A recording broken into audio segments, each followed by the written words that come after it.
Hey everyone, welcome back to Naruto Audio Fanfics 2.0, your ultimate destination for epic Naruto stories.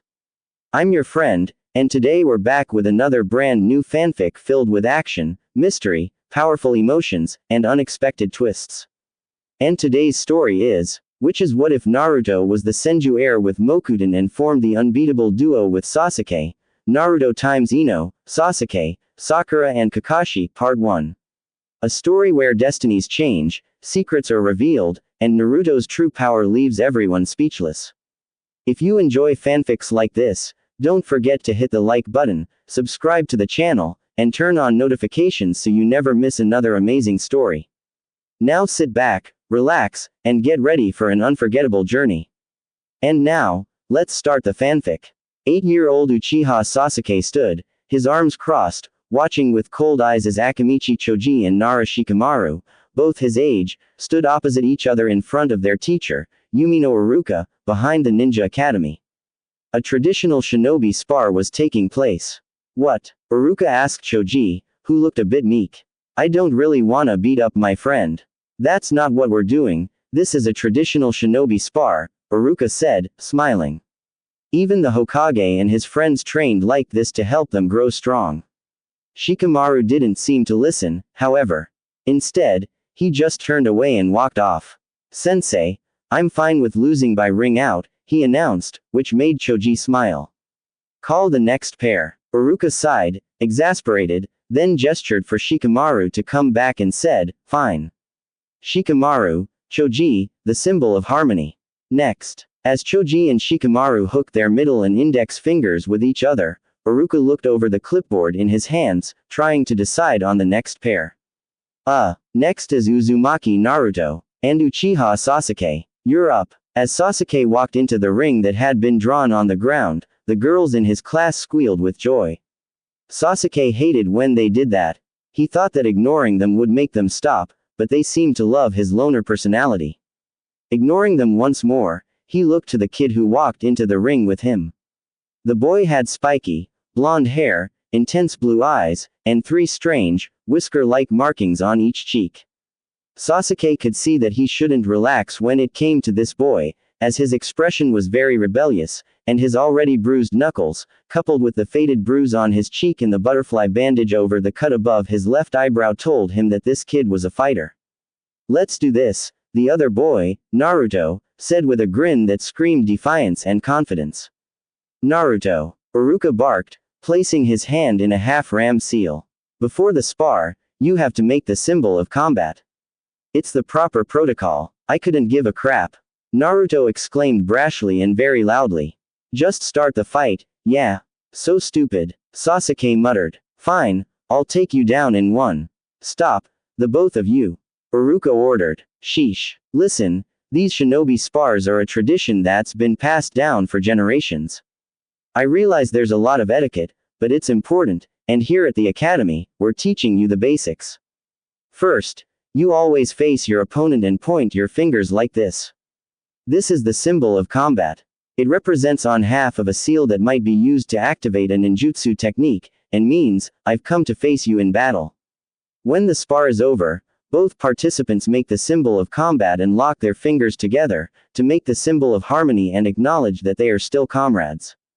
This is all part of the proper etiquette for a shinobi spar, and, Iruka stopped and twitched when he saw Naruto looking away, cleaning out his ear. Are you listening, Naruto? This is the second time I've told you this. Yeah. Say, yes, and say it once, you little brat. Naruto scoffed, but then smirked and formed the symbol of combat, staring into Sasuke's eyes, the Uchiha forming the same symbol. Begin, Iruka yelled out, and the 2 kids charged at each other. Sasuke was right when he had assumed that Naruto could fight. He was used to being strong and all, so when Naruto seemed to anticipate every strike and counter with the same efficiency as Sasuke himself, the Uchiha was understandably shocked. The 2 traded blows, and Sasuke, though entirely focused on the fight, noticed in the corner of his eye how the other students were staring in open shock. None of them had apparently been expecting Naruto to be this good. Sasuke grunted when he felt a punch connect with his stomach, hard. And when he hunched over, Gritting his teeth, his mind's eye flashed back to that night, when he in a rage fueled by grief had charged at Itachi, who had delivered a similar punch to his stomach. Stumbling back, Sasuke glared at Naruto, and before his eyes the blonde's features changed. Instead of the spiky-haired, blonde, there stood the source of his hatred, Uchiha Itachi. Sasuke felt that familiar rage fill him, and he charged at his brother with renewed vigor, taking him completely by surprise with his increased speed. He laid into him with punches, then managed to knock him to the ground, jumping on him and straddling him. His eyes wide with rage, Sasuke raised his fist, ready to pound Itachi's head to mush. Then, he heard the cheering of the girls in his class, and he heard Iruka's call of, "Sasuke wins." Which brought him back to the present. He saw Itachi's mouth curve up into a smirk. "Ho, I've seen eyes like that before," he said, and when he spoke, Sasuke heard Naruto's voice, and Itachi slowly warped back into Naruto, whose smirk faded to be replaced by a curious look. "But for once, it's not directed at me. Who are you looking at?" Sasuke felt himself twitch. He hesitated, then slowly got off Naruto as Iruka said, "Now, both of you make the symbol of harmony, and we'll move on."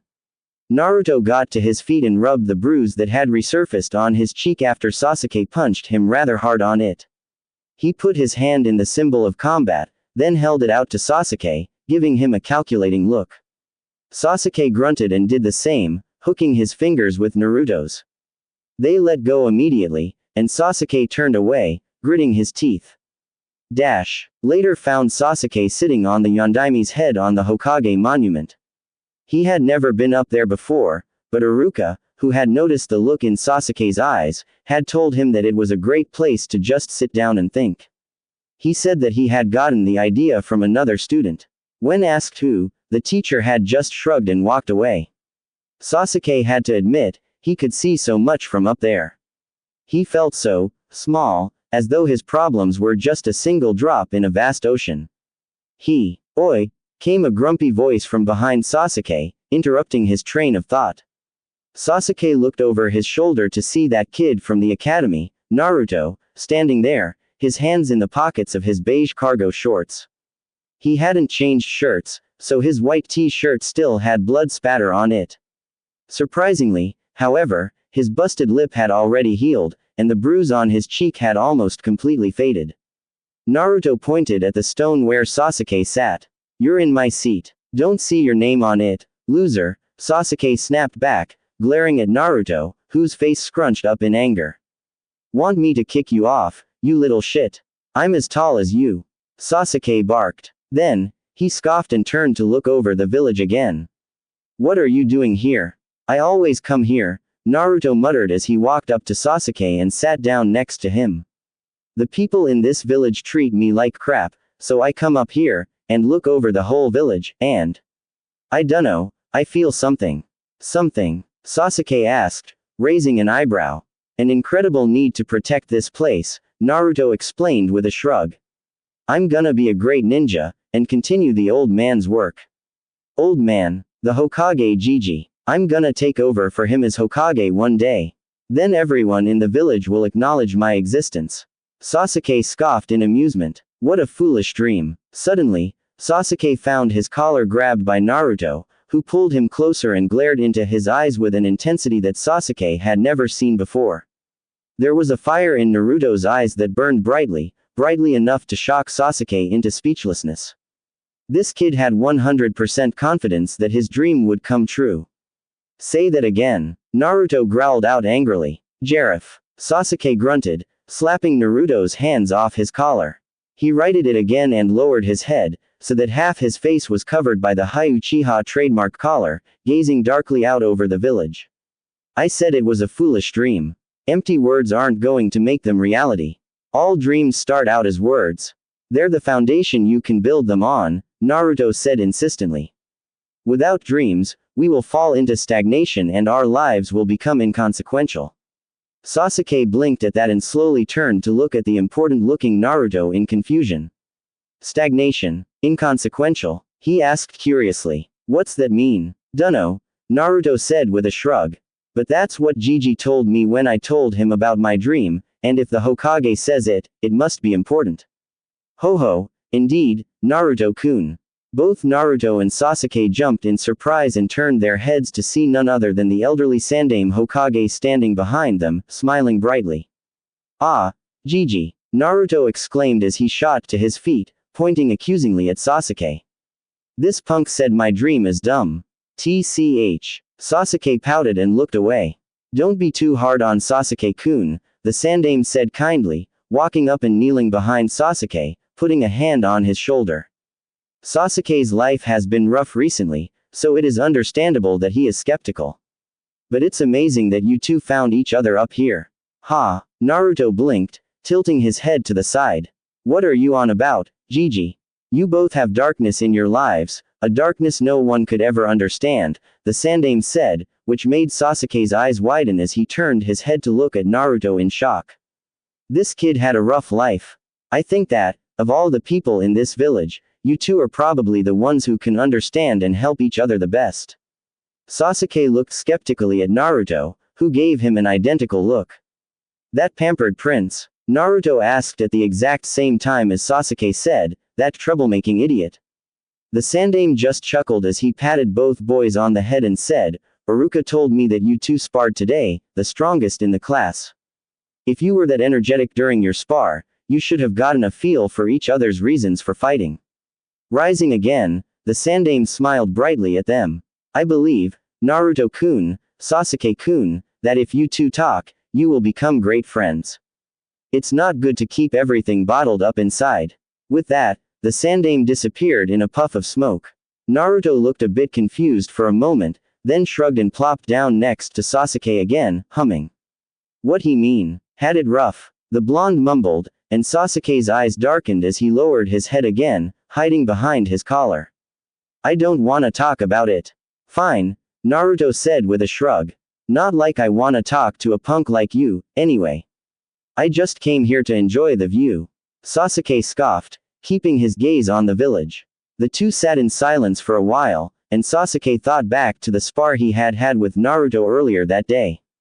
The Sandaime said that they should be able to understand each other, and Sasuke could remember that Itachi had said something similar once, that when two warriors clash, their minds connect, and their true feelings are displayed to each other. Slowly, Sasuke turned his head to look at Naruto, who kept his defiant look on his face as he looked over the village. You have determination, Sasuke spoke up suddenly, which made Naruto look at him. I got that from our spar. You're constantly trying to prove yourself, and the determination is just an outlet for all the hate you hold inside. Hatred for what? Why should I answer? You didn't. Sasuke gave another scoff and looked away from Naruto again. He contemplated for a moment, then said, I am from the Uchiha clan. My brother was the strongest of us all. He was my hero. For as long as I can remember, I have always wanted to be like him. Then, about a month ago, Sasuke closed his eyes and took a deep breath, the events flashing before his eyes. He contemplated avoiding telling Naruto, but felt that it might be best if he talked about it. About a month ago, my brother killed my entire clan, before fleeing the village. Naruto blinked in surprise at that. Wow, that sucks, I guess. What about you? Sasuke asked, hoping to find something else to focus on. What about me? Have you lost anyone? The Hokage said we'd understand each other, so. I don't think he meant it like that, Naruto said with a shrug. I've never lost a family member. Oh, Sasuke thought, and couldn't help but envy Naruto for how lucky he. Then again, I've never had any family to begin with. Huh, Sasuke blinked in surprise. Maybe Naruto wasn't so lucky after all. Yeah, I'm an orphan. No idea who my parents are. I think they died on the day I was born, during the Kyuubi attack, or something. Oh, Sasuke said slowly. Is that why you have such a suppressed hatred? Nope, I don't hate the Kyuubi, Naruto said, shaking his head. I don't really hate anything. That's total crap, Sasuke muttered, giving Naruto a skeptical look. The Hokage said that we'd be able to understand each other, since we've sparred, and I felt a lot of hatred coming from you. Naruto scoffed, crossing his arms and turning away while muttering, what do you know? I know a look of hatred. I see it every time I look in the mirror. So tell me. Naruto kept his defiant look for a few moments, but then he seemed to deflate as he turned his head to look over the village. The villagers, I guess, he muttered. They think I'm blind and deaf, but I see and hear everything. Most of these people, they glare at me for no reason, and they whisper things about me, even though they don't know me. They whisper such hurtful things. Why would they do that? I mean, you're a troublemaking fool, but that's.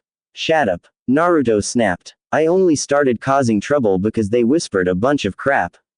Sasuke's eyes widened at that. Then, why are they whispering? Dunno, Naruto said with a shrug. They've been doing it for as long as I can remember. When I ask the old man, he gets all dodgy and changes the subject. So, you have no idea what it's like to lose family, and I have no idea what it's like to not have family in the first place, or be whispered about by the villagers. Sasuke muttered, furrowing his brow. How, exactly, are we meant to understand each other? Well, I don't think Gigi meant that we'd understand the thingy itself, but the pain it caused. The thingy. The Gigi has a word for it, but I can't page. Prawn. I can't say it. You should work on that. Gimme a break, alright. I never had someone to teach me properly. Sasuke scoffed in amusement as he looked over the village again, a small smirk on his face. You're pretty useless, aren't you? Shut up. I'll kick you down from here. Dash. As Sasuke walked into the academy the following day, he couldn't help but feel happy. Yes, it was probably happiness that he felt. He and Naruto had talked a lot the previous evening. They had found that the Sandaime was right. Though their situations were vastly different, they had connected thanks to the fact that the pain they felt was very similar, despite being so radically different. Also, Sasuke felt quite proud of himself for having spent most of the night studying a dictionary so that he could confuse Naruto with big words the following day. Sasuke looked around the classroom, finding two fangirls sitting on either side of the seat he had taken the previous day. They were watching him expectantly, and Sasuke felt very reluctant to go there, so he desperately searched for another spot to sit in. He found it, and as luck would have it, the seat was next to Naruto, who was resting his head on his arms, snoozing peacefully.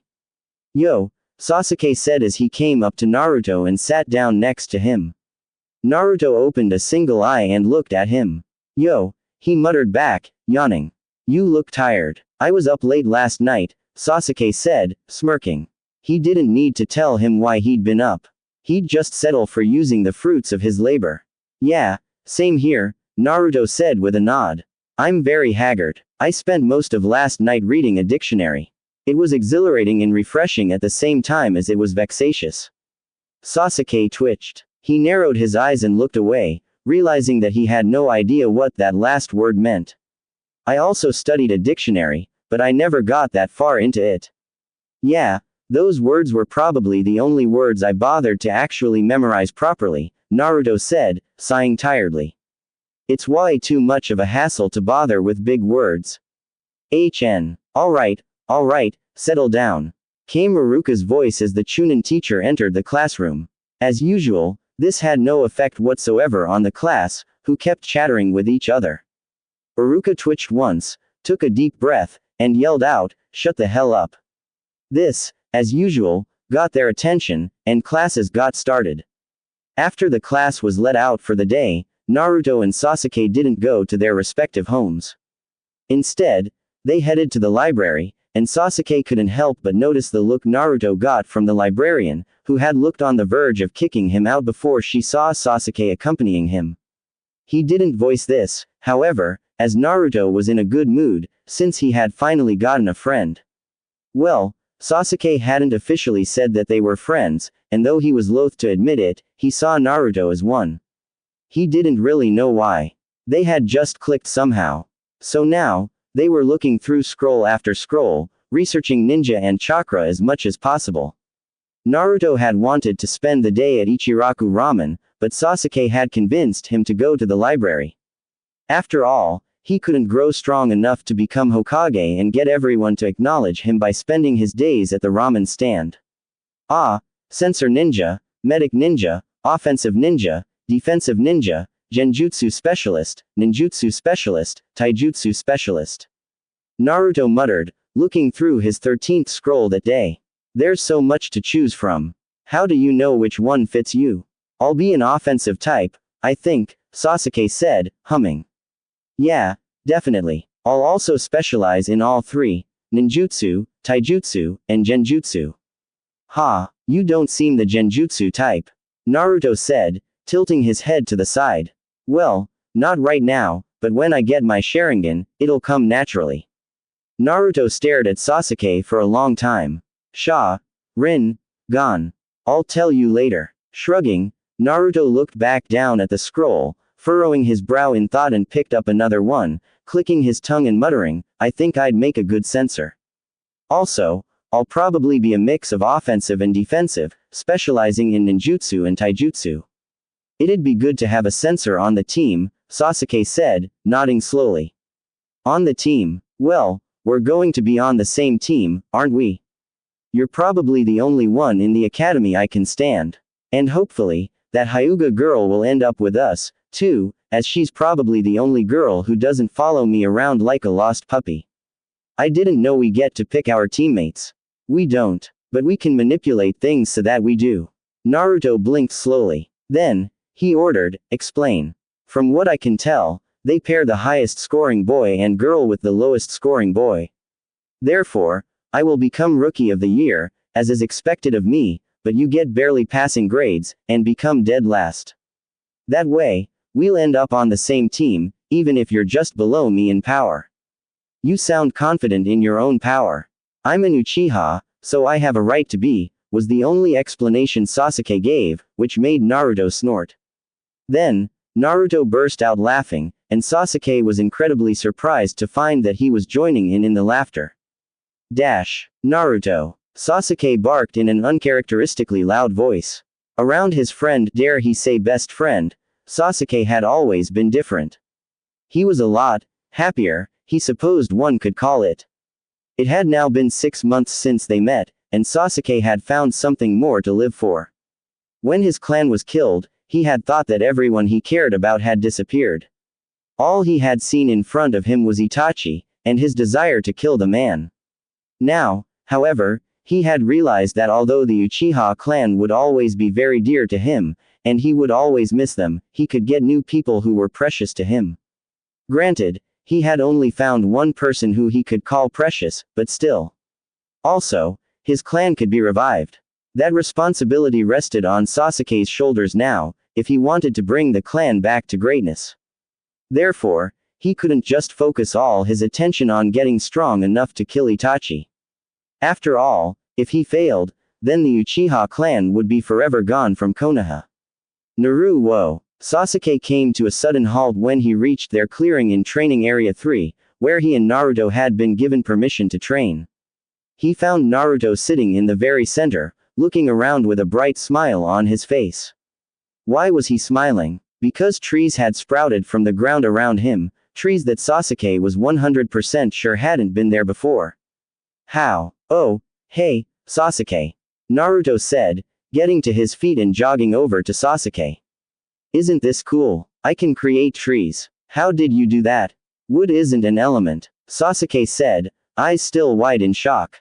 Their senses had sharpened enough that they weren't surprised when the Sandaime appeared in the clearing. They heard him the second his sandal touched the dirt. I would also like to know that, Naruto-kun, the Sandaime spoke up, staring at Naruto curiously. Well, I just sat there, meditating, and suddenly I started molding chakra, but it felt different, somehow, like my chakra was split in two. So, I tried putting it together again, and, poof, Naruto finished lamely, gesturing for the trees around them. Naruto-kun, did you know that the wood release is a bloodline limit? The Sandaime said seriously, making both Naruto and Sasuke go wide-eyed. Whoa, Naruto exclaimed, a grin appearing on his face as he turned to Sasuke. Did you hear that, Sasuke? I have a bloodline, too. Indeed you do, Naruto-kun. Have any of you heard of the wood release before? I've heard it mentioned by my father once, I think, Sasuke said, scratching his head. Other than that, no. Nope. The wood release was the special bloodline ability of the Shodai Hokage, boys, the Sandaime said, and it didn't take more than a second for both Naruto and Sasuke to realize what he was saying. Holy mother hubbering crap, Naruto exclaimed, eloquently putting into words what both boys felt. I'm related to the Shodai Hokage. And in turn the Nadaime, Naruto-kun, the Sandaime said, nodding. How? I do not know. I didn't think either of your parents were related to them. The Nadaime never had any children, and the last known descendant of the Shodai is. The Sandaime's eyes widened. No, it couldn't be. Naruto blinked, then looked at Sasuke, who shrugged. Neither of them needed to speak in order to know that the other had no clue what the Sandaime was talking about. The old Hokage seemed to realize this, as he smiled at them. The last known descendant of the Shodai Hokage was the son of Senju Tsunade.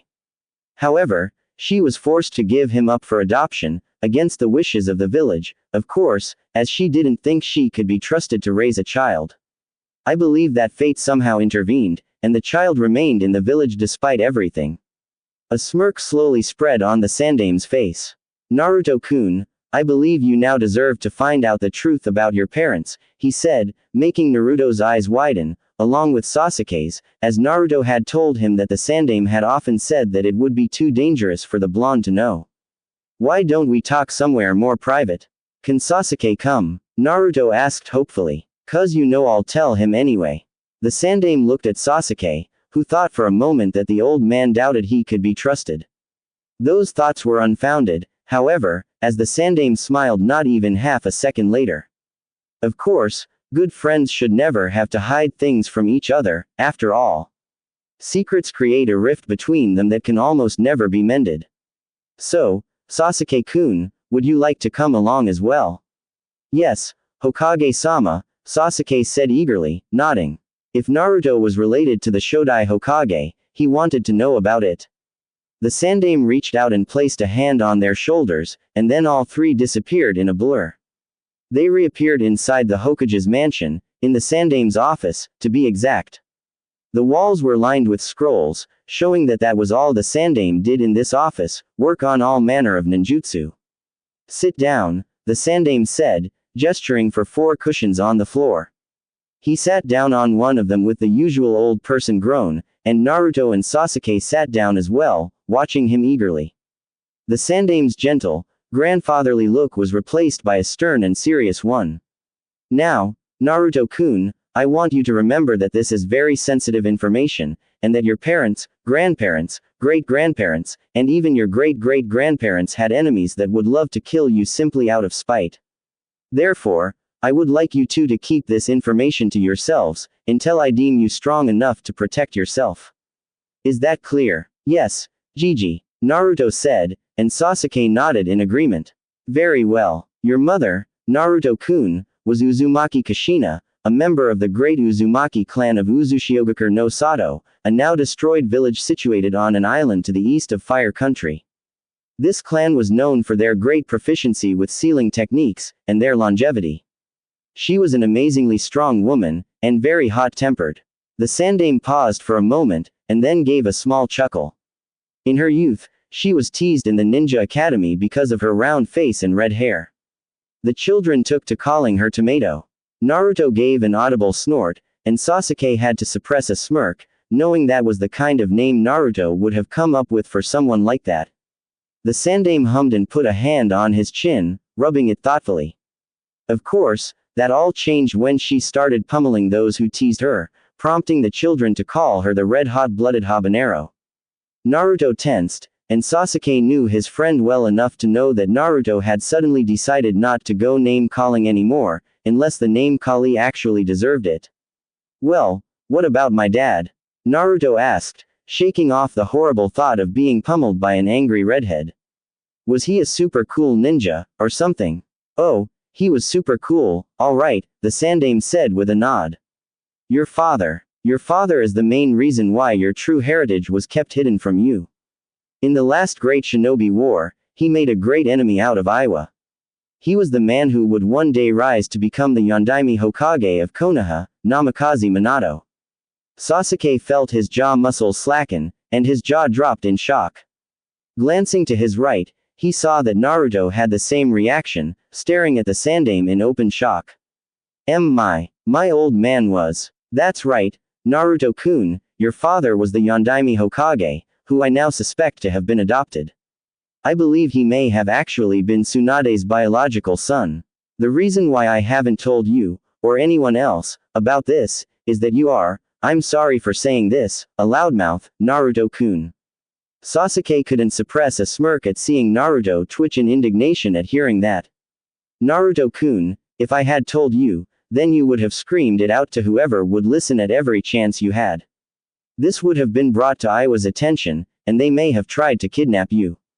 TCH. Naruto crossed his arms and pouted. I suppose. However, I didn't want to keep it from you any longer. Now, you are going to need training. There is a man here in Konoha who is quite proficient at using Mokuton ninjutsu. And no, Naruto-kun, he is not a Senju, the Sandaime added at seeing Naruto's face brightening. He was experimented on at a young age, and had Shodai-sama's genes implanted in him by a criminal of this village. He is currently serving in the Anbu forces, but I'm going to recall him to be your instructor when it comes to Mokuton ninjutsu. Naruto grinned widely at that. Thanks a lot, Gigi. He exclaimed, then turned to Sasuke. Let's both become super powerful, yeah. Hey, Sasuke scoffed, smirking. As if I'd let you become stronger than me, you fool. The Sandaime stared intently at the two children for a while. Then, his eyes closed as he gave a bright smile, chuckling softly. Naruto twitched, and a disgusted look appeared on his face. Oi, Gigi, why are you smiling like that? Are you a pedophile? It was the Sandaime's turn to twitch. Naruto and Sasuke were heading for the Ninja Academy. 4.5 years had passed since that day when they discovered Naruto's heritage, and everything had been proceeding according to plan. Naruto and Sasuke spent every day studying or training, or both. However, because of how the teams were sorted, Naruto had stuck with the plan and pretended to be a nobody in class, getting barely passing grades. It had been difficult, though, to get worse grades than Nara Shikamaru. That boy was a genius, but too lazy to lift a pen. Therefore, his grades should have been the poorest, but since they were the same as Naruto's, the blonde had to take drastic measures by adding poor attendance to the list. This had earned him the position of dead last. The two were dressed sharply enough, Naruto wearing a pair of black sandals, black ninja pants with a shuriken holster and a kunai holster strapped to his right leg, and a loose, long-sleeved, black ninja shirt that had been rolled up to just below his elbows, revealing the sleeves of the mesh shirt he wore underneath. Under the shirt, which had a fur collar much like that of the venerable Nadaime Hokage, over the mesh, Naruto wore plate armor. He also had two kunai pouches behind his back, and a black, 3-inch wide bracelet on each wrist. Sasuke wore black sandals, black ninja pants with two shuriken holsters on his right leg, a black muscle shirt over a mesh shirt, under plate armor, which was hidden by a black, long-sleeved shirt complete with the trademark high collar of the Uchiha, and the Uchiha clan crest on the back. He had only one kunai pouch, which was on the left side of his back, as a black chakudo was tucked into his red obi behind his back on his right side. He had identical bracelets on his own wrists. My awesome score in the upcoming exam won't change my overall grade, will it? Naruto asked curiously, and Sasuke shook his head. No, the exam is just to show that you can do what they want you to do, the Uchiha said. His voice was warmer than it had once been, but it was only like that when he was talking to Naruto, or whoever else he felt had earned his respect, such as the Sandaime Hokage, and Naruto's teacher, who went by the codename Yamato. Hey, then it'll be good to show these punks how good I really am. Naruto said, punching his fist into his open palm. Of course, most of the academy already knew how strong he really was. After all, Sasuke's fangirls had spied on a lot of their lighter training sessions, and even then it was intense, and since Naruto could easily keep up with Sasuke, they had figured out that he was just acting in class, and had naturally spread the word. Sasuke blinked once and looked at Naruto. Who is it this time? I'm not molding chakra right now, Naruto said, crossing his arms. So I haven't the slightest. Then mold some. Naruto's left eyebrow slowly rose, and he turned his head to look at Sasuke, who sighed. Please mold some. Naruto nodded and closed his eyes, activating his keen chakra sensing abilities. He located all 5 people who were following them, and identified their chakra signatures. The usual fangirls on hour 6, and on the rooftop at 4 o'clock is Hinata. Hinata, haven't had her following us around for about a week, Sasuke commented. It was widely known that Hinata was probably the only girl in the academy who wasn't a fangirl. Instead, she was an admirer. She didn't admire Sasuke, however, but instead it was Naruto who she focused her attention on. She had told Kiba, who had told Shikamaru, who had told Ino, who had told Sasuke that she admired Naruto for his determination and will to never give up, even when looked down upon by the general populace of the village. She greatly admired his character, but was too shy to talk to him. Still suck at the bunshin, though, Naruto muttered, bringing the topic back to the exam. Dunno how I'm gonna pull that one off. Way ahead of you, Sasuke said confidently. Don't worry, you'll pass with flying colors. The Hokage said that the bunshin is the most basic of clones, and that's the minimum requirement for graduating. Sasuke didn't need to say anything else, as Naruto made the realization right away. Ah, so any clone will do. I'll avoid the Moku bunshin, wood clone, and just go with the Kage bunshin, shadow clone. Don't want to reveal my special skills too quickly. And so, there they stood, in the ninja academy. Or rather, they were outside. Currently, they were doing the physical portion of the exam. Needless to say, Naruto shocked the hell out of Iruka when he aced the kunai and shuriken throwing, beat everyone in the stamina portion, and fought Sasuke to a standstill in a spar. Naruto even did well in genjutsu, even though it wasn't his area of expertise.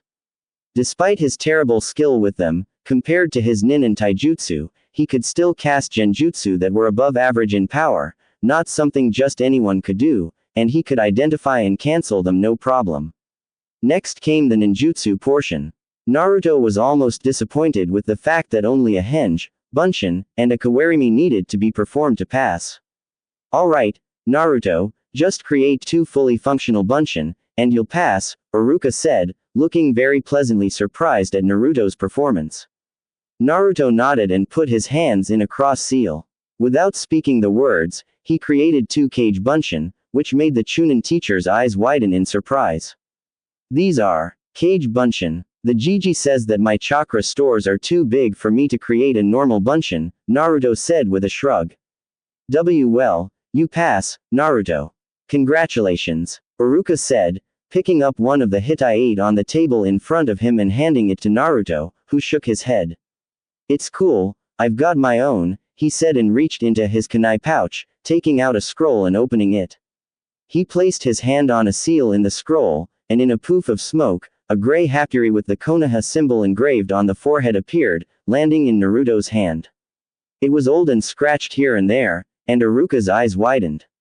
Naruto, is that the Nadime's hapuri? Naruto said with a nod as he put the scroll in his kunai pouch again, before putting on the hapuri. Yeah, the Jiji gave it to me. Well, later, sensei. With that, Naruto left the classroom, finding Sasuke waiting for him outside, already wearing his Hitai-8. They didn't need to speak. Instead, Naruto just grinned and pointed with his thumb up at his hapuri. Big surprise there, Sasuke said, looking bored. So, do we eat and then train, or do we train and then eat? Let's go eat first, yeah. Celebrate our graduation, Naruto said, still grinning as he and Sasuke walked off. Starting today, all of you are real shinobi, Iruka said happily to the gathered graduates the next day, smiling proudly. But you are still genin. The hard journey that lies ahead has just started. Now you will soon get missions to help the village. So today, we will create the 3-man teams, and each of you will have a Junin sensei. You will follow your sensei's instructions in order to successfully complete your missions. Now, we tried to balance each team's strength, the Chunin said as he looked down at the clipboard in his hand. Alright, Team 1, Naruto, who was sitting next to Sasuke, his best friend with his elbow. Hey, did you find out which girl got the highest score? I think Hinata and Sakura were at the top, Sasuke said quietly, staring out the window. I couldn't find out which one, though. I hope it's Hinata. It'd be nice to have the girl of the team fawning over someone other than me. If it is Hinata, we're going to have to do something about her shyness.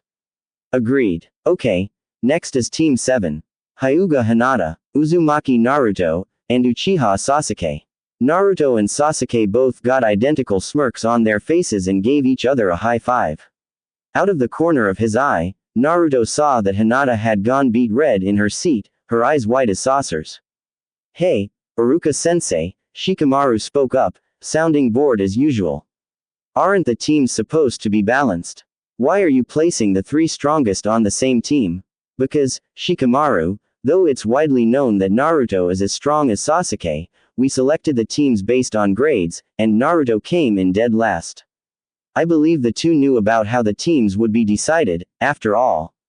The smirks on Naruto and Sasuke's faces said it all.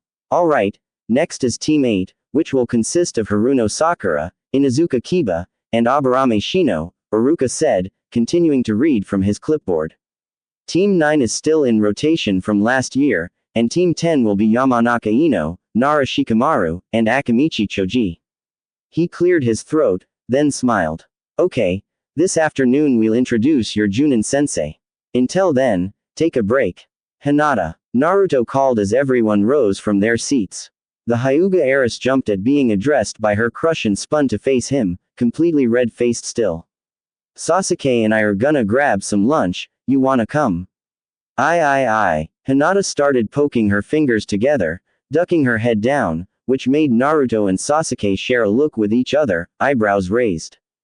Sure, Naruto-kun.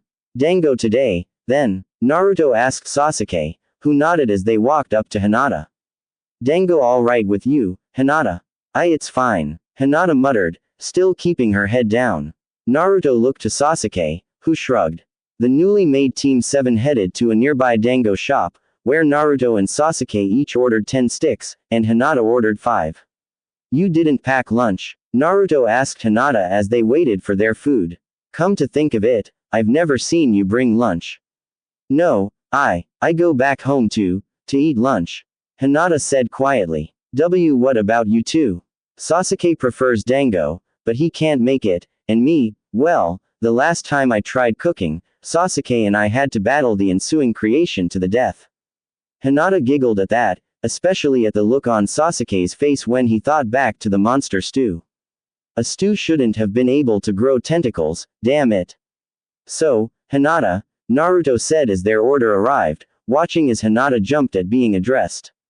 Why don't you give us a rundown of your abilities, Sasuke and I know each other's skills well enough, but we have no idea about you. Oh, I'm kind of weak. Hinata mumbled shyly, ducking her head. Yeah, we don't buy that, Sasuke said simply. If you were weak, you wouldn't have scored top of the class. How about we go first? Give small introductions, he said, looking to Naruto for confirmation and getting a nod. Alright, I'm Uchiha Sasuke. I specialize in ninjutsu and genjutsu. My chakra control is excellent, and my strength is above average. I don't have the best stamina, but it's not lousy, either. My preferred jutsu are Kaden Jutsu.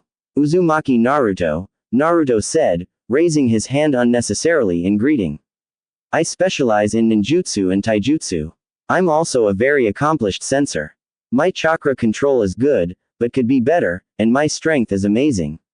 I'm not the sharpest tool in the shed, but I get by, my stamina is monstrous, and my preferred jutsu are Doden and Suiden Jutsu, and the secret type. Secret type? Hinata asked, blinking at the grin on Naruto's face. To be revealed at a later date, Naruto said, nodding. Now I'm Hyuga Hinata. I guess I specialize in taijutsu. My Byakugan makes me a good sensor, I suppose. My chakra control is excellent, like Sasuke-kun's, but I'm kind of weak physically. My stamina is also not that great. My preferred jutsu or my clan jutsu. So, only one of us has any focus on genjutsu, Sasuke said, crossing his arms and closing his eyes in thought. I know you have a pretty low opinion of yourself, Hinata, but I need you to think carefully about your skills. Do you have anything else that could contribute? Well, I do make my own medicine. Alright, That's great, Naruto said with a bright grin. So you'll act as our support, and can also patch up Sasuke and me when we rush into battle headfirst, yeah. Sasuke and I, Sasuke corrected, which got him a glare from Naruto. Shut up, you know it all. Hinata giggled softly at their antics, and even more so during their meal, when Naruto demonstrated his 4-in-1 technique, where he tilted his head back and put an entire dango stick down his throat like a sword swallower, chomped his teeth down on it, and pulled it out, clean, and swallowing the dumplings whole. Ah, Naruto muttered afterward, clutching his stomach. Those always feel too big going down. It's like they swell to twice their size as soon as I swallow them. Sasuke chuckled softly, while Hinata giggled. When the food had been devoured, the trio got up and headed back to the academy, where they waited. And waited. And waited. Naruto, Sasuke said after 2 hours of waiting. The blonde was sitting at his desk, his eyes closed. Someone's finally approaching, Naruto said grumpily. Damn bastard, making us wait. Way to make a first impression.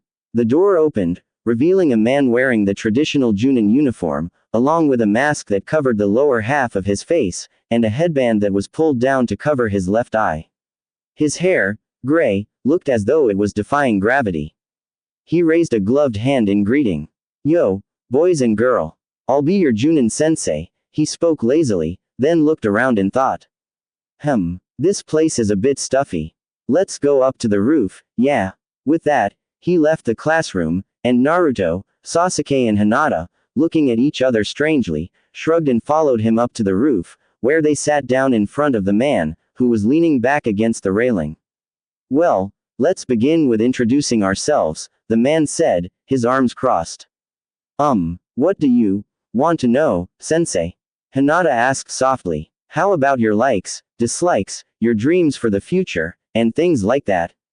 The Junin said with a shrug. How about you go first? Sasuke asked. Yeah, you look very suspicious. Naruto muttered, narrowing his eyes. Oh, me, well, my name is Hatake Kakashi. I have no desire to tell you my likes and dislikes. Dreams for the future, and I have lots of hobbies. All three members of Team 7 sweat dropped at the lame introduction. Kakashi was unperturbed, however, and just smiled and pointed at Naruto. Alright, now it's your turn. Start from the right. Uzumaki Naruto, as everyone knows, Naruto said, saluting Kakashi. I like training, the few friends I have, nature, and meditating. I don't like idiots or warmongers. As for my hobbies, well, my only hobby is training, I guess. And my dream is to become Hokage, and surpass all my predecessors. Good, good. Next. My name is Uchiha Sasuke. I like training, swords, and meditating. My dislikes mostly consist of idiots and a certain man. My hobby is training, and my dream. I don't really have dreams, but rather goals. The resurrection of the Uchiha clan, to kill that certain man, and to become Hokage. Though that last one is gonna have to remain a dream, Naruto supplied with a grin, while Sasuke gave a scoff of amusement. Kakashi was staring at the two of them with something akin to warmth in his eye. To think that those two would become friends. I think this will be good for them, he thought, then looked at Hinata. Okay, you're last. My name is Hyuga Hinata. I like zenzai and cinnamon rolls, and Hinata stopped and blushed hard. She shook her head, deciding to leave that last part out.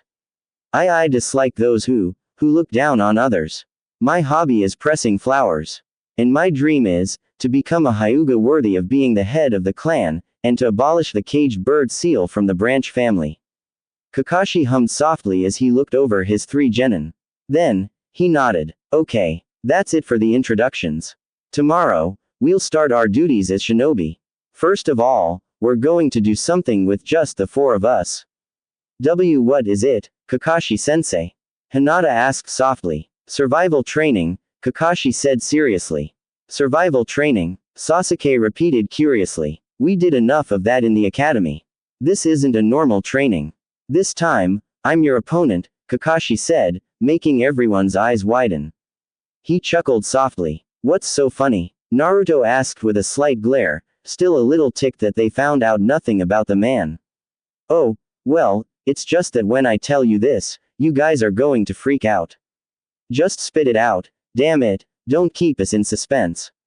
Of the 27 graduates, only 9 will be chosen to become genin. The rest will be sent back to the academy. This training is a very difficult exam with a failure rate of over 66%. Everyone's eyes went even wider than before at that, and Kakashi just laughed and pointed at them. I told you you'd freak out. Then what the hell was graduation for? Naruto growled out. Oh, that was just to select those who have the potential to become genin. It takes more than a couple of jutsu to become one, after all, Kakashi said. Anyway, tomorrow you have to show your real skills on the training ground. Bring all the shinobi tools you have. Oh, and skip breakfast, or you might throw up. As his genin once more went wide-eyed, Kakashi took 3 pieces of paper out of his kunai pouch and held them out to them. The details are on this paper. And don't be late tomorrow. Good morning, everyone, Naruto said happily as the 3 genin met in training area 7 the next day. None of them looked tired, which was good, and none of them looked hungry, either, which was better. As Sasuke had said earlier, it was better to throw up than fight on an empty stomach. I'm guessing our sensei is going to be late again, Sasuke said, his hands in his pockets.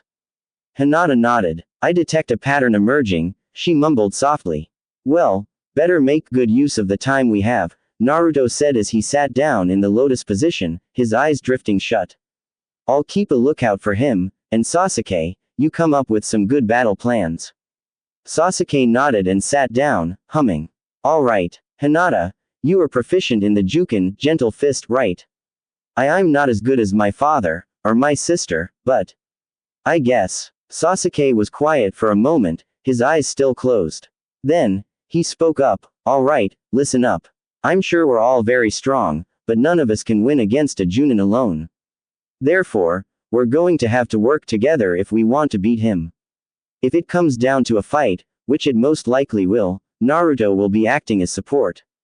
And Naruto-kun will, Hinata asked, blinking. But, I thought you said, I would be support. I did say that, but Naruto has special jutsu in this case perfect for distracting and capturing Kakashi from a distance. While Naruto is distracting him, you and I will come at him in taijutsu. I'll go high, you go low. If you can, target his nuts.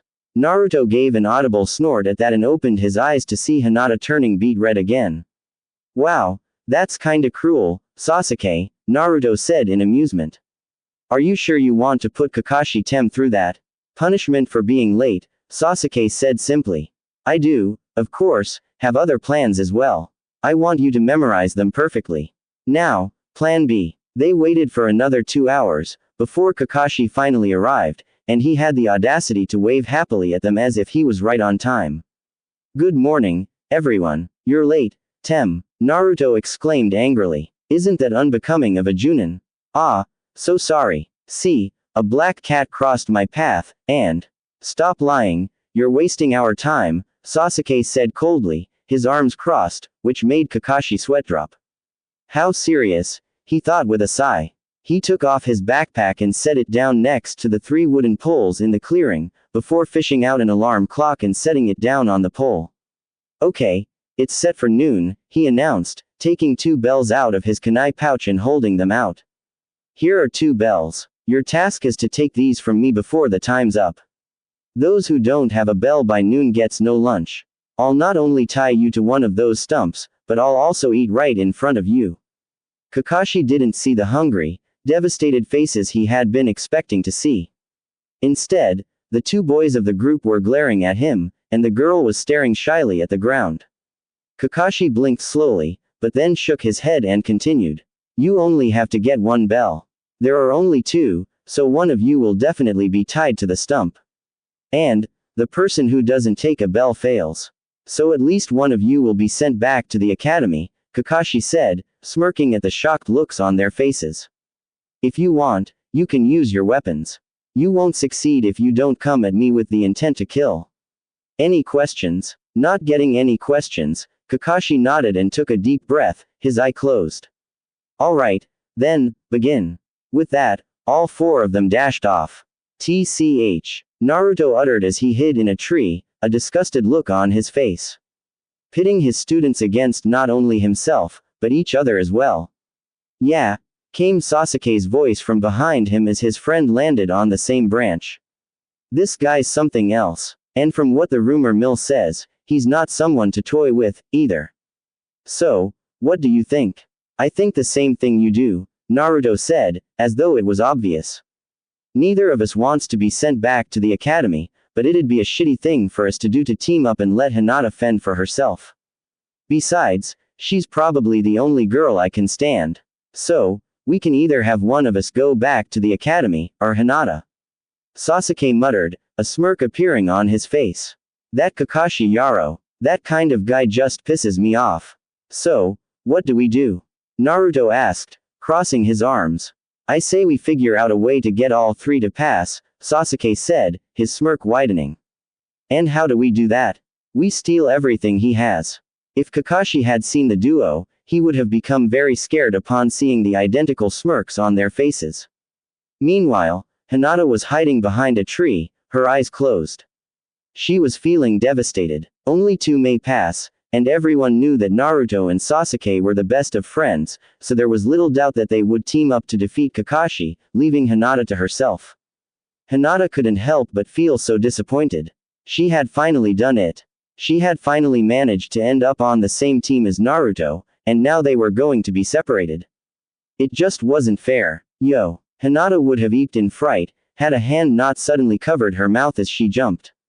She looked over her shoulder to see that it was Naruto standing behind her and covering her mouth. Naruto was touching her. Naruto let out a, huh, when he saw Hinata's eyes get unfocused as her face once more went beet red.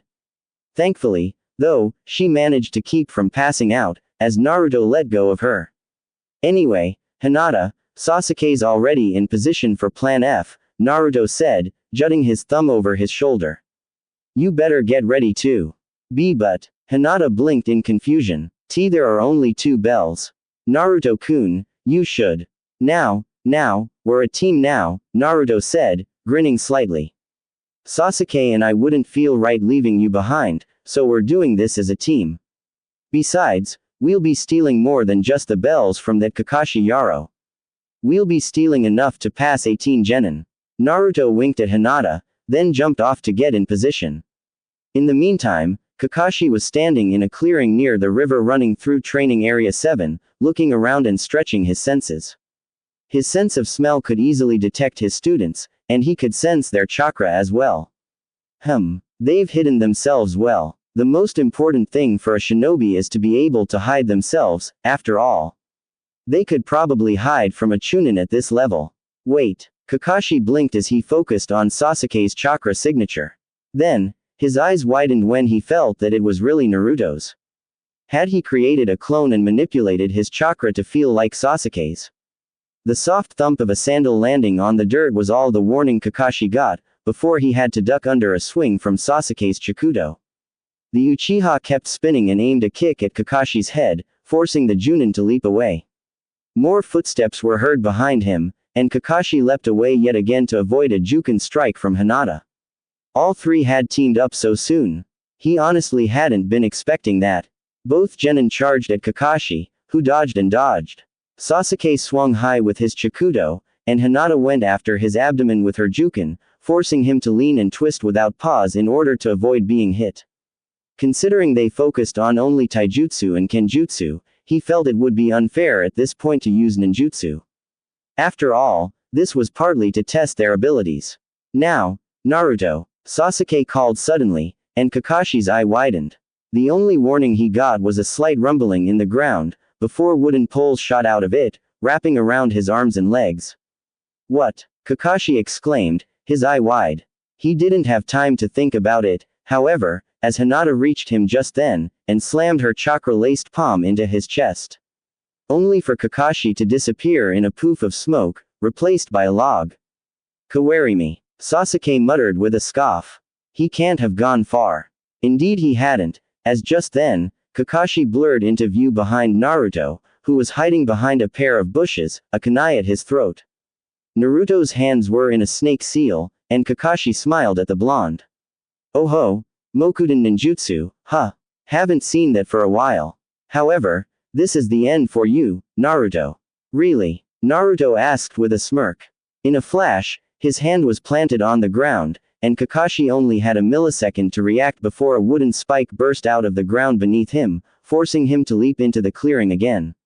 He wasn't given any breathing room, as Hinata was on him in an instant. She didn't strike as fiercely or quickly as some of the Hyuga Kakashi had sparred with in the past, but she was impressive nonetheless. However, he had no trouble keeping up. As he stepped back to avoid another strike, Kakashi noticed out of the corner of his eye how Sasuke had just finished a string of hand seals. Kaden. Gukaku no Jutsu, Fire Element, Grand Fireball Technique. Sasuke brought his hand to his mouth and unleashed a massive fireball, sending it hurling at Kakashi and Hinata, the Junin going wide-eyed. Gukaku. Impossible. A Genin shouldn't have that much chakra. And he's aiming for Hinata as well. Evidently, Sasuke had been confident that Hinata wouldn't be hurt, and so was Hinata, apparently, as she looked quite calm. Suddenly, wood burst from the ground and enveloped Hinata in a protective wooden dome just as the fire reached them. Kakashi jumped into the air to avoid the fireball, which smashed into the wooden dome and exploded. More wooden poles burst from the ground and shot up at Kakashi, wrapping around his wrists and ankles, before forcefully yanking him down to the ground. Kakashi slammed hard into the ground on his back and grunted. Sure, he hadn't even used half his power in this spar, but still. These kids were already Chunin level. He was brought out of his musings as his 3 genin came walking up to him, staring down at the pinned Junin. Then, Naruto knelt next to him and grabbed the bells, tossing them to Sasuke, who gave one to Hinata. That's some self-sacrificing you're showing there, Naruto, Kakashi spoke calmly, despite the situation he was in. Are you sure you want to be sent back to the academy? I won't be sent back, Naruto said with a grin as he grabbed Kakashi's kunai pouch and removed it from his person, opening it and rummaging through it. Either all of us pass, or no one. So, I'm going to see if you have anything worth threatening in order to pass us. Kakashi's eye widened to the size of a saucer when he saw Naruto fish out his precious book, Ika Ika Paradise. Naruto must have caught his reaction, because his grin widened as he wiggled it at Sasuke. Look, Sasuke, our new teacher likes reading dirty books. How about you set it on fire? Yeah. That sounds like an amazing idea, Naruto, Sasuke said, a cruel smirk on his face. You can't do that, Kakashi exclaimed. Fine, fine, you all pass. Now let me go and give me my book. Hey, Naruto uttered as he put the book back in the kunai pouch and dropped it onto Kakashi's stomach, before putting his hand in a half-ram seal. The wood holding Kakashi loosened and sank back into the earth, allowing Kakashi to sit up. Well, you would have passed anyway, Kakashi said as he stood up, refastening his kunai pouch. This test was designed to see if you could figure out the hidden meaning behind it. Hidden meaning, Hinata mumbled, and Sasuke hummed, crossing his arms. You pitted the 3 of us against not only you, but each other as well. There was no way we were going to get a bell on our own, so we had to team up. So, self-sacrifice. That's right, Kakashi said with a nod. The hidden answer to this test is teamwork. I wanted to see if you could work together as a team, and I wanted to see if one of you would be willing to sacrifice themselves for the others. While that didn't work out quite as I had planned, you got the gist of it. Duties are done by the team. Of course, individual strength is also important to a ninja, but what's even more important is teamwork. Kakashi looked over his 3 genin, and a bright smile appeared on his face. Naruto, Sasuke, even if you two are best friends, you still didn't leave Hinata behind in order to get the bells for yourselves. That shows that you have character, compassion, honor. You will be risking your lives in these duties. If a hostage is taken, you will have tough choices to make, and you may not always make the right one. Kakashi sighed and gestured for them to follow him as he walked over to where the poles were, behind which was a large stone with hundreds of names carved into it. Look at this, the numerous names carved on this stone. These are ninjas who are recognized as heroes of the village, Kakashi said, staring softly at the stone. But they aren't just normal heroes. Why do I get the feeling you're about to say something depressing? Naruto muttered. These ninjas are all heroes who died on duty, Kakashi explained. This is a memorial. My best friend's name is also carved here. ... You guys are the first team I've ever passed. Everyone else would just do whatever I told them. They were all just morons, who only thought about themselves, and about doing what I ordered. A ninja must see underneath the underneath. Those who break the rules and codes of the ninja world are called trash, but, you know what? Those who don't take care of their comrades are lower than trash. I want you all to remember that. TCH. Sasuke muttered. Here I thought I had you figured out, then you go say something cool like that. Kakashi smiled brightly and flashed them a thumbs up. That ends the training. All of you pass. Okay. Starting tomorrow, Team 7 will begin its duties. Alright, Naruto exclaimed with a wide grin, pumping his fist into the air. My climb to the top starts here. Ah, my precious Tora-chan. I missed you so much. The wife of the fire daimyo, Madame Shijimi, yelled out as she hugged her cat tightly in the mission's office, despite the cat looking like it was choking to death. You had me so worried, my little baby. No wonder it ran away. Naruto muttered, 3 scratches across the bridge of his nose, and many more on his hands. Sasuke had 3 on his cheek, 3 on his neck, and about as many on his hands as Naruto. I would, too. Kind of makes you pity it. Hinata mumbled softly, having no scratches on her. Now, Kakashi's Team 7, the Sandaime said as he was looking over the documents in front of him, your next duty is, babysitting an elder's grandson, shopping in the neighboring village, and help with the potato digging. You can also. I'm gonna stop you right there, Gigi, Naruto said suddenly. Everyone save for his team stared at him in utter shock for daring to interrupt the Hokage. You and I both know that this team is stronger than any genin team you have. We shouldn't be doing this crap. I agree, Sasuke said, crossing his arms. I think this is an incredible waste of valuable resources. After all, besides team training, coming up with strategies and combinations, all they had been doing since graduating was D-ranked missions. You idiots, Iruka barked, sitting next to the Sandaime, who just sighed. You are just rookies. Everyone starts off with the simple duties and work their way up. I don't give a crap. We're not everyone, Naruto barked back. We get these crap missions I wouldn't even force academy students to do. This is not ninja work. Suddenly, Kakashi's fist bopped Naruto on the head, accompanied by the Junin saying, Quiet, you. Naruto-kun, it seems I have to explain to you what these duties are all about, the Sandaime said, puffing on his pipe. Listen, every day, we get all kinds of requests from people, ranging from babysitting to assassination, we rank the missions, and blah, blah, blah, Naruto said, his arms crossed. But you've told us that genin get both D and C ranked missions. I know we're fresh out of the academy, but you know as well as I do that we can handle a C rank. Right, Sasuke, Hinata. I think so. I apologize. Kakashi mumbled, scratching the back of his head in embarrassment. The Sandaime, however, looked thoughtful and hummed while puffing on his pipe. He interlaced his fingers in front of his face and smirked. Very well. If you want it that much, I'll give you a C rank, and we'll see how you do. It's a protection mission of a certain individual, the Sandaime announced, which visibly surprised Kakashi and Hinata, while Naruto and Sasuke smirked. I'll introduce the client now. Hey, will you come in here? The door to the mission office slid open, revealing an old man who, judging by the scars on his hands, must have been a carpenter or something like that. In his hand was a sake bottle, and he took a swig from it as he looked them over. What's this? They're all a bunch of super brats, the man said, a drunken blush on his face. Especially the girl. She looks like she couldn't hurt a fly. Are you really a ninja? Hinata flinched and ducked her head. Seeing that she wasn't about to give a retort, Naruto and Sasuke came to her defense, glaring heatedly at him. Could kill you 5 times over before you could even blink, you old fart, Sasuke said coldly, and Naruto looked at Kakashi. Sensei, can I show him? Killing the person we're supposed to protect would cause us to fail the mission, Kakashi said simply, but Naruto didn't need to show him. They'd gotten their point across, judging by how the old man barely suppressed a flinch. He coughed into his fist.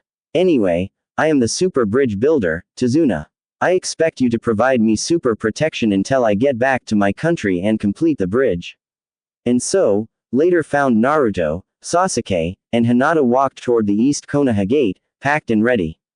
Naruto and Sasuke had everything in a scroll each, and Naruto had sealed Hinata's pack into another one, so she didn't have to carry anything. This is AC rank, so the worst we might face is bandits, Sasuke said as they walked. However, I want none of you to let down your guard. Keep your senses sharp for anything out of the norm. Hinata. Hinata jumped at being addressed directly, and quickly answered with a, why yes. During our journey to Wave Country, I want you to activate your Byakugan at regular intervals and scout the surrounding area. Alright, Naruto. Naruto uttered, raising an eyebrow. I don't want you to go lazy and stop molding chakra. I want you sensing the entire time. Your sensing ability is the best I've ever seen, and it doesn't eat more chakra than it takes for you to regenerate, so you can't complain about that. Don't slack off, keep sensing. Yeah, TCH, you've taken some kind of captain position, or something. Getting a bit ahead of yourself, are you, Sasuke-kun? The Hokage is the leader of the village. I need training, Sasuke said simply, which made Naruto twitch. Yeah, right, the one who's gonna be Hokage is me. Hey, in your dreams, maybe. Why you? I think you both have good chances of becoming Hokage. Hinata mumbled softly, which caused the two genin to stop glaring at each other, instead turning their heads to look at her. Hinata looked a bit startled to be getting so much attention, but gulped and continued. Why you both have such strength, despite your young age, and you both have your unique sets of leadership skills. Sasuke-kun. I think Naruto-kun has just as good a chance to become Hokage, as you. Hinata, finished now, ducked her head, as though expecting Sasuke to react unfavorably to what she had just said. Therefore, he no doubt surprised her when he just gave a soft laugh of amusement. Of course, he said, crossing his arms. He wouldn't be worthy of being my rival if he couldn't keep up with me, after all. But thanks for those kind words, Hinata, Naruto said with a grin, slinging an arm around her shoulders. Seriously, though, we need to do something about this shyness of yours, don't you think? I'm not shy. Hinata mumbled, beet red at having Naruto touching her. You're gonna try to convince me that fish can fly, too. Naruto said, still grinning widely. He flashed her a thumbs up. Don't worry, though, stick with us, and in a couple of weeks, you'll either be a happy-go-lucky jokester like me, or a cool, brooding type like Sasuke. Go with the jokester path, though. One Sasuke is enough. Oi, are you saying I'm annoying? Sasuke asked with a slight glare. Oh ho, not at all, Sasuke-kun. Funny how you would jump to that conclusion, though.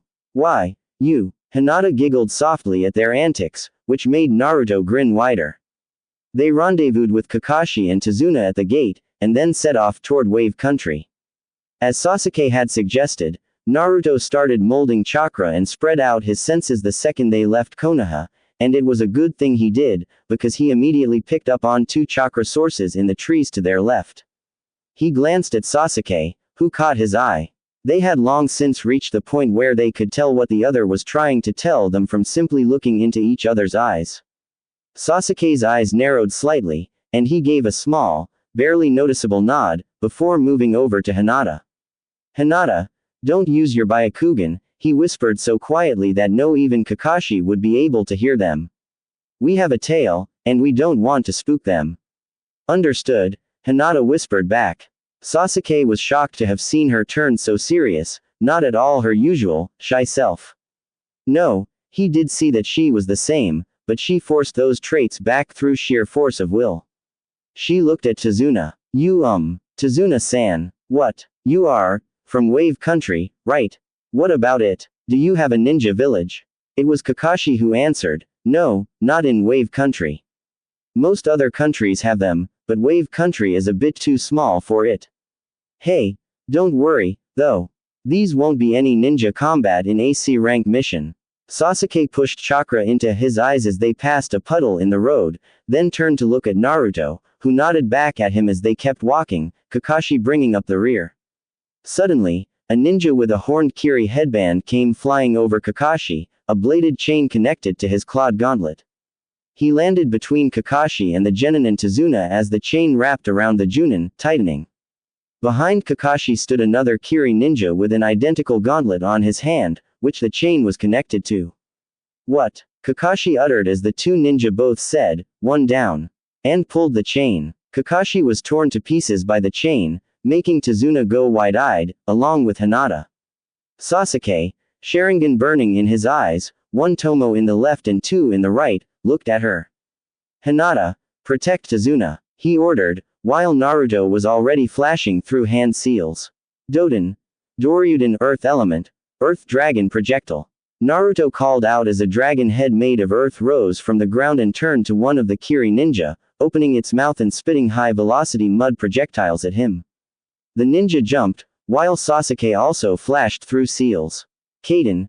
Gukaku no Jutsu," he called out, spewing a massive ball of flame at the other ninja, who dodged, yanking the chain connecting the two, and in doing so pulling him out of the way of the mud projectiles. The fireball engulfed the chain, instantly melting it and separating the two ninja, who split off, circling around Naruto and Sasuke in order to head for Tazuna, which caused Hinata to stand protectively in front of him. Doden. Doryu Heki, Earth Element. Earth-style wall. Naruto called out after flashing through another chain of seals, slamming his hands down on the ground. One of the ninja, who was coming at Tazuna from behind, suddenly found himself stopped rather abruptly as he ran straight into the earth wall that shot up in front of him. As soon as his head bounced off the wall, Naruto put his hand in a snake seal. Mokuton. Sashiki no Jutsu, Wood Element. Cutting Technique. Naruto called as a wooden blade sprouted from his hand. He spun and flung the blade at the dazed Kiri ninja, piercing him in the shoulder. "Gotcha!" Naruto proclaimed triumphantly, putting his hand in a half-ram seal and focusing his chakra. Sodatsu, grow. The Kiri ninja's eyes widened when the wood inside his body suddenly sprouted 5 thick spikes that extended to burst out of his body in a shower of blood, piercing many vital organs in the process. Naruto's eyes widened at seeing an actual person be hit by that jutsu. Up until now, all he had practiced on was straw practice dummies. There was so much blood. "Well done, Naruto," came Kakashi's voice, making him look toward Tazuna, to see that Sasuke had moved to stand protectively in front of Hinata, and Kakashi was standing in front of him, holding the other Kiri ninja, who was unconscious, in a headlock. "You guys reacted much better than I would have believed." Kakashi made to turn to Tazuna, but he stopped and looked at Naruto, noticing that the blonde's hands were shaking slightly. Well, it's to be expected. It was his first kill, Kakashi thought, his gaze softening. But to do it at that age, I'll have to talk to him about it later. Kakashi turned to Tazuna and gave him a very serious look. "Tazuna-san." Tazuna visibly flinched. "Why yes, I need to talk to you." Within moments, the Kiri ninja had been tied to a tree, and judging from the fact that he was glaring daggers at Naruto, he was awake. This guy is a Chunin rank ninja, one of the demon brothers of Kurigakure no Sato. They are ninjas known to keep fighting no matter what. "How did you read our movements?" the demon brother asked Kakashi. "Not even your genin were taken by surprise. On a sunny day like this, when it hasn't rained in days, a water puddle shouldn't exist," Kakashi said simply. "Besides, Naruto is a very accomplished censor.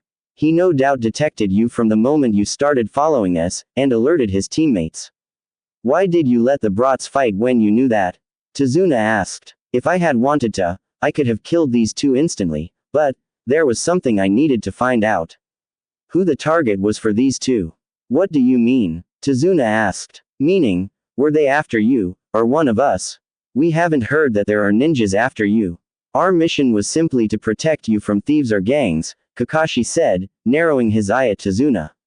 "This has now become at least a B-rank mission. This was supposed to be simple protection until you completed the bridge." Tazuna was quiet, and a sweat drop was visibly rolling down his temple. "If it was known that ninja were after you, this mission would have been an expensive B rank. I'm sure you have a reason, but it causes problems when you lie about the mission details." We are now operating outside of our duties. A- are we ready for this type of mission? Hinata asked, gulping. I suppose that, at this point, it would be customary for us to abandon the mission, Kakashi said slowly, nodding more to himself than to the others. Sensei. Tazuna spoke up suddenly, catching Kakashi's attention. I have to talk to you. It's about this mission. You're right, this job is most likely outside of your duties. It turns out that a super dangerous man is after my life. Super dangerous man, Kakashi repeated, raising his only visible eyebrow. Who? You've probably at least heard his name before, Tazuna said quietly. The wealthy shipping magnate, a man named Gedu. Huh, Gedu, from that Gedu company? Kakashi asked, his eye widening in surprise. He's said to be one of the world's few extremely wealthy people. Yes, officially, he runs a large shipping company, Tazuna said with a nod. But, secretly, he sells drugs and other illegal items using ninja and gang members to take over businesses and countries. He's a super nasty man. It was about a year ago when he set his eyes on the Wave country. Through money and violence, he quickly took control of the country's shipping industry. Getu now has a monopoly on all business traffic in the country.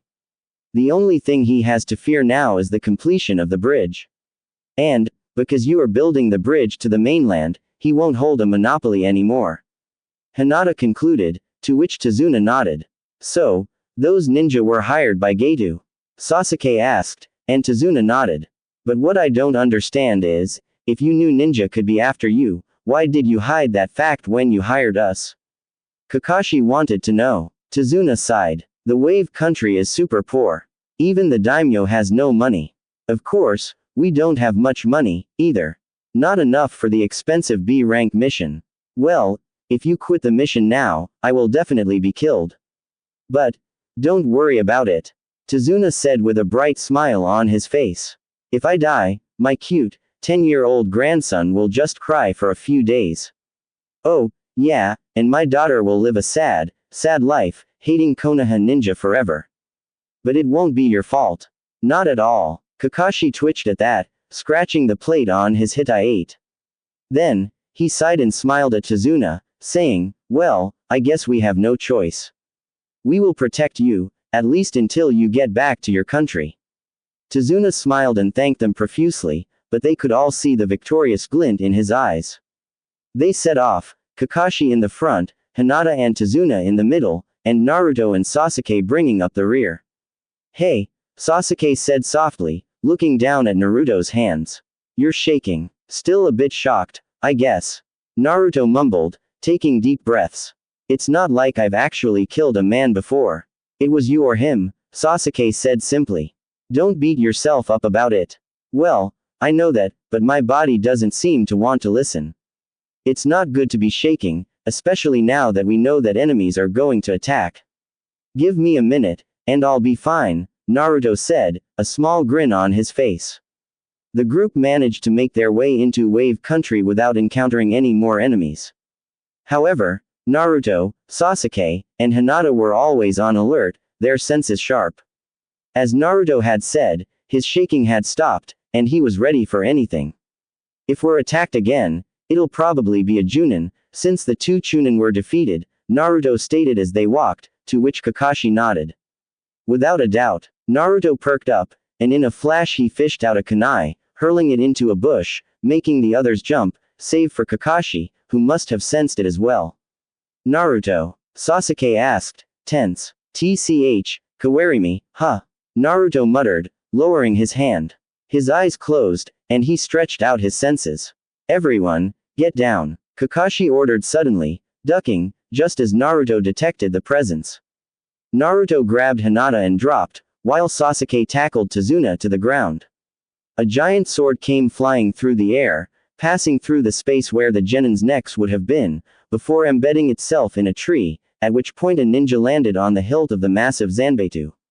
The man wore striped pants, camo pattern leg and arm warmers, and bandages wrapped around the lower half of his face.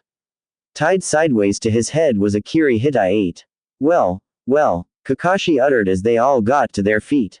If it isn't the Kurigakure missing nin, Momochi Zabuza-kun. Naruto. Sasuke uttered, as Naruto narrowed his eyes. Be careful, guys. This guy's got as much chakra as I do. And it's dark, very dark, and powerful.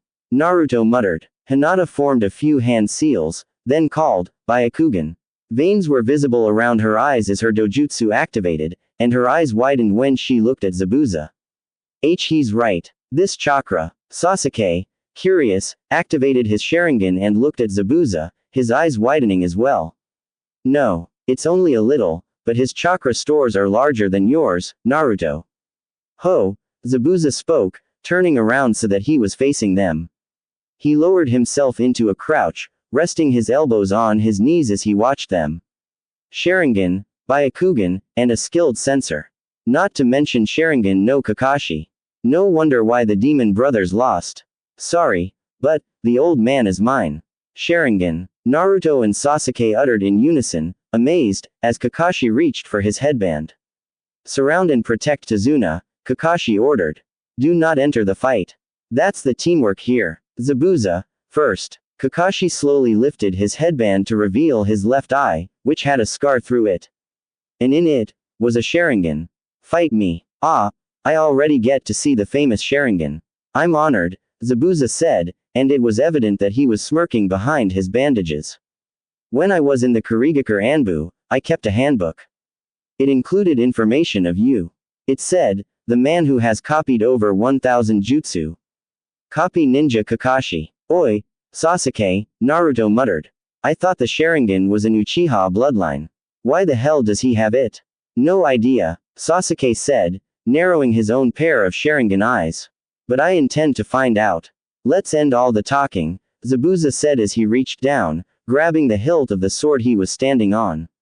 I have to kill that old man. Immediately, the three genin moved to stand protectively around Tazuna, ready for anything.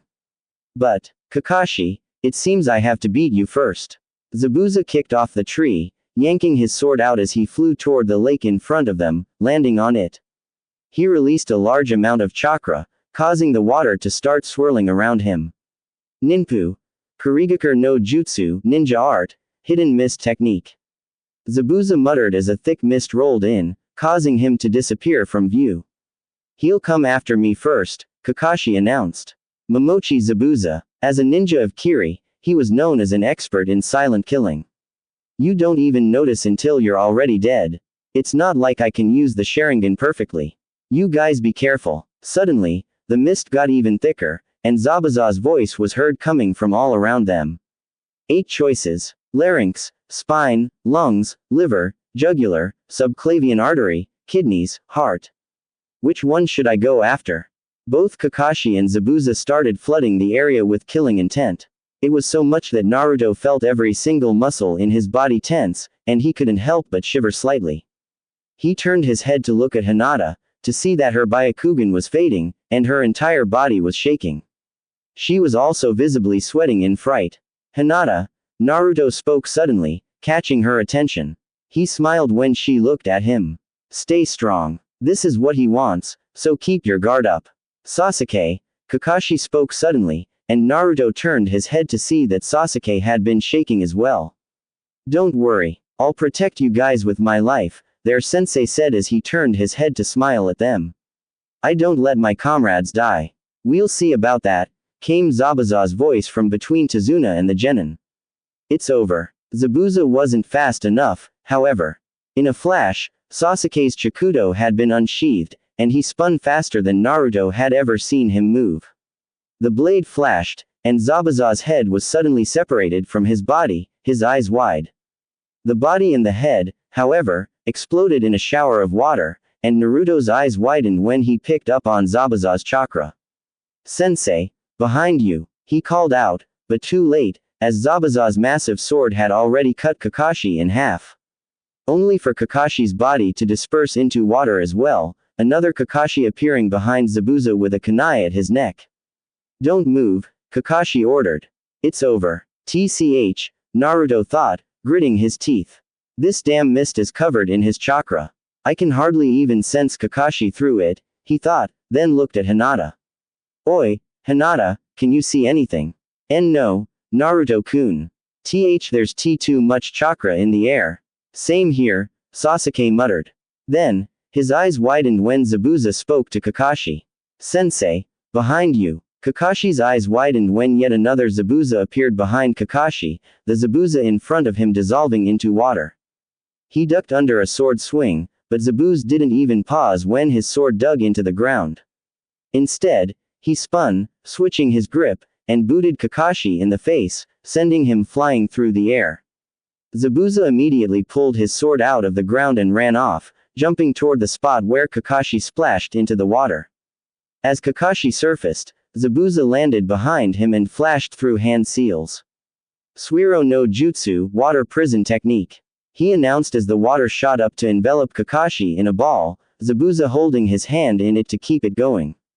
You tried to escape to the water. Big mistake. Now I have you in an inescapable prison. Zabuza said, chuckling. It's tougher if you can't move, you know. Now, Kakashi, we can finish things later. First, I'll take care of them, he said as he put his hand in a half-ram seal. Out of the water rose a Mizu Bunshin, who walked onto the shore, chuckling softly.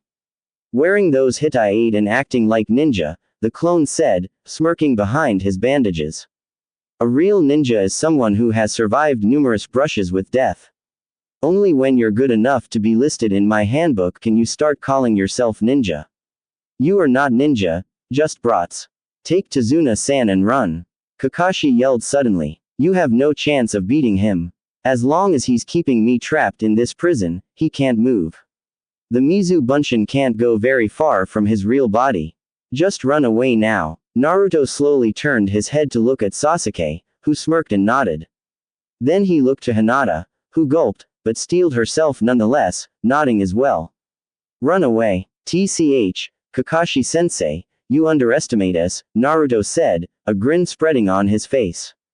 A Mizu Bunshin only possesses 1/10 of the original's power. Do you think it's that weak? Besides, the success of this fight depends on you, Sasuke said. If we run away now, Zabuza will just kill you, then pick us off one by one at his leisure. Besides, those who abandon their comrades are even worse than trash, right? Tazuna-san, Naruto said, ignoring Kakashi's wide-eyed look, instead looking to the old man, who sighed. Well, I planted this seed myself. I'm not going to say that I desire to live so much that I'd stop you. I'm sorry, guys, fight as much as you want. Zabuza's clone, however, just started laughing, grinning slightly. You guys will never grow up. Going to keep playing ninja, When I was your age, these hands were already dyed red with blood. So, Naruto asked, raising an eyebrow. What? That makes you a ninja? That just makes you a psychopathic killer, you eyebrowless freak. He exclaimed, raising his hand to point at Zabuza. Don't talk as if you know us. Talking trash is for when the battle is over. Sasuke, Combo 27. Hey, right, Sasuke said as they both started flashing through hand seals. Naruto ended in a snake seal, and a wooden pole shot out of the ground in front of Sasuke, heading past the Zabuza clone and then curving around him, intending on wrapping around him. The clone, despite the shock at seeing a Mokuton jutsu used, leapt into the air to avoid it, which was a big mistake, as the wood shot upward and wrapped around him, trapping him, just as Sasuke finished his hand seals. Naruto Sasuke Kanbi Jutsu. Naruto Sasuke combo technique smiley face, they both announced, Naruto grinning and Sasuke blowing a stream of flame at the wood, which shot up along it to encase the entire wooden pole and the Zabuza clone in flames, yakiniku, grilled meat. The flames burned so hot that when the clone died, the water didn't drop to the ground, instead turning into steam and rising into the air. Ho, the real Zabuza uttered in amusement. Mokuton ninjutsu, That was unexpected. However, he put his hand in another half-ram seal, and 10 more Mizu Bunshin rose from the water, walking onto the shore. Sasuke, you can do it, right? Naruto asked his friend, who immediately knew what he was referring to and nodded, unsheathing his Chikudo again. Good. All clear a path. Go. Sasuke shot off toward the clones, who all raised their swords and made to attack. Wood spikes shooting from the ground forced them to dodge, however, allowing Sasuke to pass through unscathed. He shot toward the real Zabuza, his arm back, then swung. Zabuza, however, ducked under the swing, but Sasuke wasn't done, spinning and throwing a kunai at Zabuza's head, which forced him to dodge out of the way, pulling his hand out of the water prison in the process. The clones, seeing this, made to go after Sasuke, but that provided enough of a distraction for Naruto to focus his chakra into the ground and cause more wooden spikes to shoot out of it, impaling and destroying the clones. "You brat!" Zabuza yelled at Sasuke, reaching up to grab the sword on his back, only for Kakashi's sandal to plant itself into his face, knocking him back. "Your opponent is me," Kakashi said, his Sharingan narrowed dangerously. Zabuza bounced on the water, landing in a crouch and rising to a stand. "Hey, I got distracted and released the jutsu." "Wrong," Kakashi said. "You were forced to release it," he corrected, which made Zabuza twitch. "Naruto, Sasuke, good job. Don't worry, though, I'll take it from here." Zabuza looked like he was gritting his teeth as Sasuke nodded and sheathed his Chikudo, running past Kakashi and back to Naruto, Hinata, and Tazuna, whereupon he gave Naruto a high five. "I'll tell you now, I don't fall for the same jutsu twice," Kakashi said, staring calmly at Zabuza. "What will you do now?" "Tch." Zabuza uttered and leapt back, before starting a long chain of seals, which were perfectly mimicked by Kakashi. Suiden no Jutsu, Water Element, Water Dragon Projectile Technique. The both called out in perfect unison as two dragons formed out of the water between them and charged at each other, crashing into each other and exploding. "That many seals, and he copied them flawlessly," Naruto muttered, bracing himself as the water washed up onto the shore and crashed into them. He turned to look at Sasuke. "Can you do that?" "Not at this stage of the Sharingan, no," Sasuke said, shaking his head as he saw the two Junin clash right underneath where the two water dragons had crashed into each other, Kakashi blocking Zabuza's sword with a kunai. "Strange," Zabuza thought, narrowing his eyes as he stared into the Sharingan. "What's going on?" He pushed off and jumped back, Kakashi mimicking his actions perfectly, as he tried circling around him, then stopped and raised his hands to perform the Kurigakure Jutsu. "My movements," Zabuza thought as he lowered one of his hands, Kakashi doing the same. "He's completely reading them," Kakashi finished his line of thought, making his eyes widen. "What? Did he read my mind?"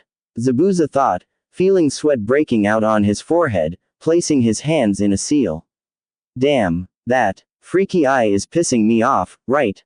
Zabuza twitched. "Hey, all you're doing is copying me. You can't beat me, you monkey bastard." Both Kakashi and Zabuza exclaimed at once, and that really made Zabuza's eyes widen. "Damn you, I'll make it so you can never open that mouth again," Zabuza growled out, flashing through hand seals. He stopped, however, amazed, as he saw himself form behind Kakashi. That's me. That's not possible. Is this one of his genjutsu?" Kakashi, to his surprise, finished the chain of seals Zabuza had been doing, and called out, "Suiden, Daibikufu no Jutsu, Water Element, Grand Waterfall Technique." As his Sharingan started spinning, and the water in front of him came to life and rose up, rushing at Zabuza. "What? Impossible!" Zabuza roared as the water smashed into him, sending him through a large amount of trees with the force of it. "I'm the one doing the jutsu, yet I can't keep up," he thought in a panic, right before getting washed into a tree, after which his arms and legs were pierced by kunai. "It's over," came Kakashi's voice from above, making him look up to see Kakashi crouching on a tree branch. "How can you see the future?" Zabuza asked, still in shock. "Yeah, your future is death," Kakashi proclaimed, raising a kunai. Before he could use it, however, two Senbon needles came flying out of nowhere and pierced Zabuza's neck. Zabuza's eyes were wide as he collapsed to the ground, and everyone looked up to another tree, to see a kid around the Genin's age, wearing a mask that looked almost like an Anbu mask, which had the Kiri markings on the forehead. "Hee, you're right, he's dead," the boy spoke in a very feminine voice, which matched his feminine body. "Who's the gender-confused mask boy?" Naruto asked loudly, displaying his usual tact as Kakashi jumped down to Zabuza's body, checking his pulse. "Thank you very much," the masked ninja said, bowing. I have been searching for the opportunity to kill Zabuza for a long time. That mask, Kakashi said, looking up at him. You're a Kiri Hunter Nin. Hunter Nin, Hinata repeated in confusion, looking to her teammates for explanations. Hunter Nin are a special division of Anbu, Sasuke explained. Their duty is to hunt down and kill missing Nin. TCH, to get a rank like that at that age. There are some great ninja out there, Naruto asked, a grin on his face. It'd be nice to fight him. The Hunter Nin jumped down and slung Zabuza's arm over his shoulder, picking him up. Your battle is now over, and I must dispose of this body, since it seems to be a body with many secrets, he said, putting his hand in a half-ram seal. Farewell. The wind started kicking up around him so fast that it was howling, and then, in the blink of an eye, he and Zabuza's corpse were gone. Kakashi breathed a sigh of relief, pulling down his headband to cover his Sharingan, and Sasuke and Hinata deactivated their own eyes. Now we have to get Tazuna-san home, Kakashi announced to his genin. Let's go. Ha ha ha. Super thanks, guys. Tazuna said brightly. Come over to my house and relax for a while. Just as he said that, Kakashi suddenly froze, and tipped forward, unable to move. Ah, I was wondering when that would happen, Naruto said, unsurprised as he walked up to Kakashi, crouching down in front of him. Your chakra stores are lower than mine, and you're using a transplanted eye. That should drain you pretty quickly, Sasuke, gimme a hand here. Why, too weak to carry him yourself? Shutter a face hole and give me a hand. Hey, Sasuke, Naruto said as he stood over Kakashi, who was laying in a futon in Tazuna's house. Should I be worried that you'll end up like that if you use the Sharingan for an extended period of time? I know what you're trying to do, Sasuke said, his arms crossed as he took off his sandals. And it's not going to work. Oh, then what am I trying to do? You're trying to rile me up. You have already showed that you know that the only reason the Sharingan drained Sensei like that was because his body and chakra system are not built for the Sharingan, so you already know you don't have to worry about something like that, idiot. Huh, Naruto said, blinking as he cupped his ear. Oh, I'm sorry, I couldn't hear you over this uncopyable Mokuton ninjutsu I have. Just as Sasuke knew how to annoy Naruto, by calling him stupid, Naruto knew perfectly well how to annoy Sasuke, by mentioning the fact that he'd be unable to copy Naruto's bloodline jutsu. Therefore, it came as no surprise to those who knew them that they suddenly got involved in a glaring match in which one could almost see the sparks flying between them as they tried to mutilate each other with nothing but their eyes. By the way, Kakashi-sensei. Who was that masked ninja? Hinata asked, trying to take Naruto and Sasuke's attention away from each other, and onto the matter at hand. That's the mask worn by the Kurigakure Special Hunter Nin Squad, Kakashi said, completely unable to move. They are also known as body erasers. Their duty is to completely dispose of the body without a trace. A ninja's body has within it secrets of the village's ninjutsu. Information on different chakra types, herbs, and other things that will reveal information about the village. For example, if I died, the secrets of the Sharingan could be revealed. If you're not careful, there's the danger that the enemy will steal your jutsu. A ninja's body can reveal important information. So, by killing and disposing of the missing nin who have abandoned their village, the hunter nin protect the information from getting out. They are the specialists who guard their village's secrets. No sound, no smell. That is a ninja's end. Shitty way to end, Naruto commented, giving a low whistle. I need to get some sleep, Kakashi announced suddenly. The longer I rest, the quicker I'll be back to full health. Alright, I'll keep my senses up, Naruto said, molding chakra. Sasuke sighed as he lay back on the floor, hands behind his head, muttering, something tells me this following week will be boring. Naruto looked around, and saw that Hinata had moved away from Kakashi, sitting and facing the wall. Raising an eyebrow, Naruto walked over and plopped down next to her, staring at her curiously. Hey, you alright? Hinata jumped and snapped her head toward Naruto, her eyes wide. She had no doubt been so wrapped up in her own thoughts that she hadn't even noticed him. Why yes, I'm fine, Hinata mumbled, turning her head to look down at the floor. A blind man could see that something is bothering you, Naruto said. Now, we're teammates. We're supposed to rely on each other. What's wrong? Hinata was quiet for a moment, probably contemplating whether to tell Naruto or not. Then, she sighed and said, I'm not sure if I belong on this team. And what brought this on? Naruto asked, tilting his head to the side. I'm not very strong, Naruto-kun. I'm weak, and you, Sasuke-kun, and Kakashi-sensei, you're all so strong, and I'm not. Naruto hummed as he stared at Hinata, who looked distraught. He waited for a few seconds, then asked, and? This caused Hinata to blink in confusion. What? And so what? Naruto said, shrugging. Do you think Sasuke and I were born this strong? No way. Training is the key. If you feel you're weak, then get stronger, that's all there is to it. But it's not that simple, Naruto-kun. You're making it sound so easy. It's only hard if you make it hard, Naruto said simply as he got to his feet.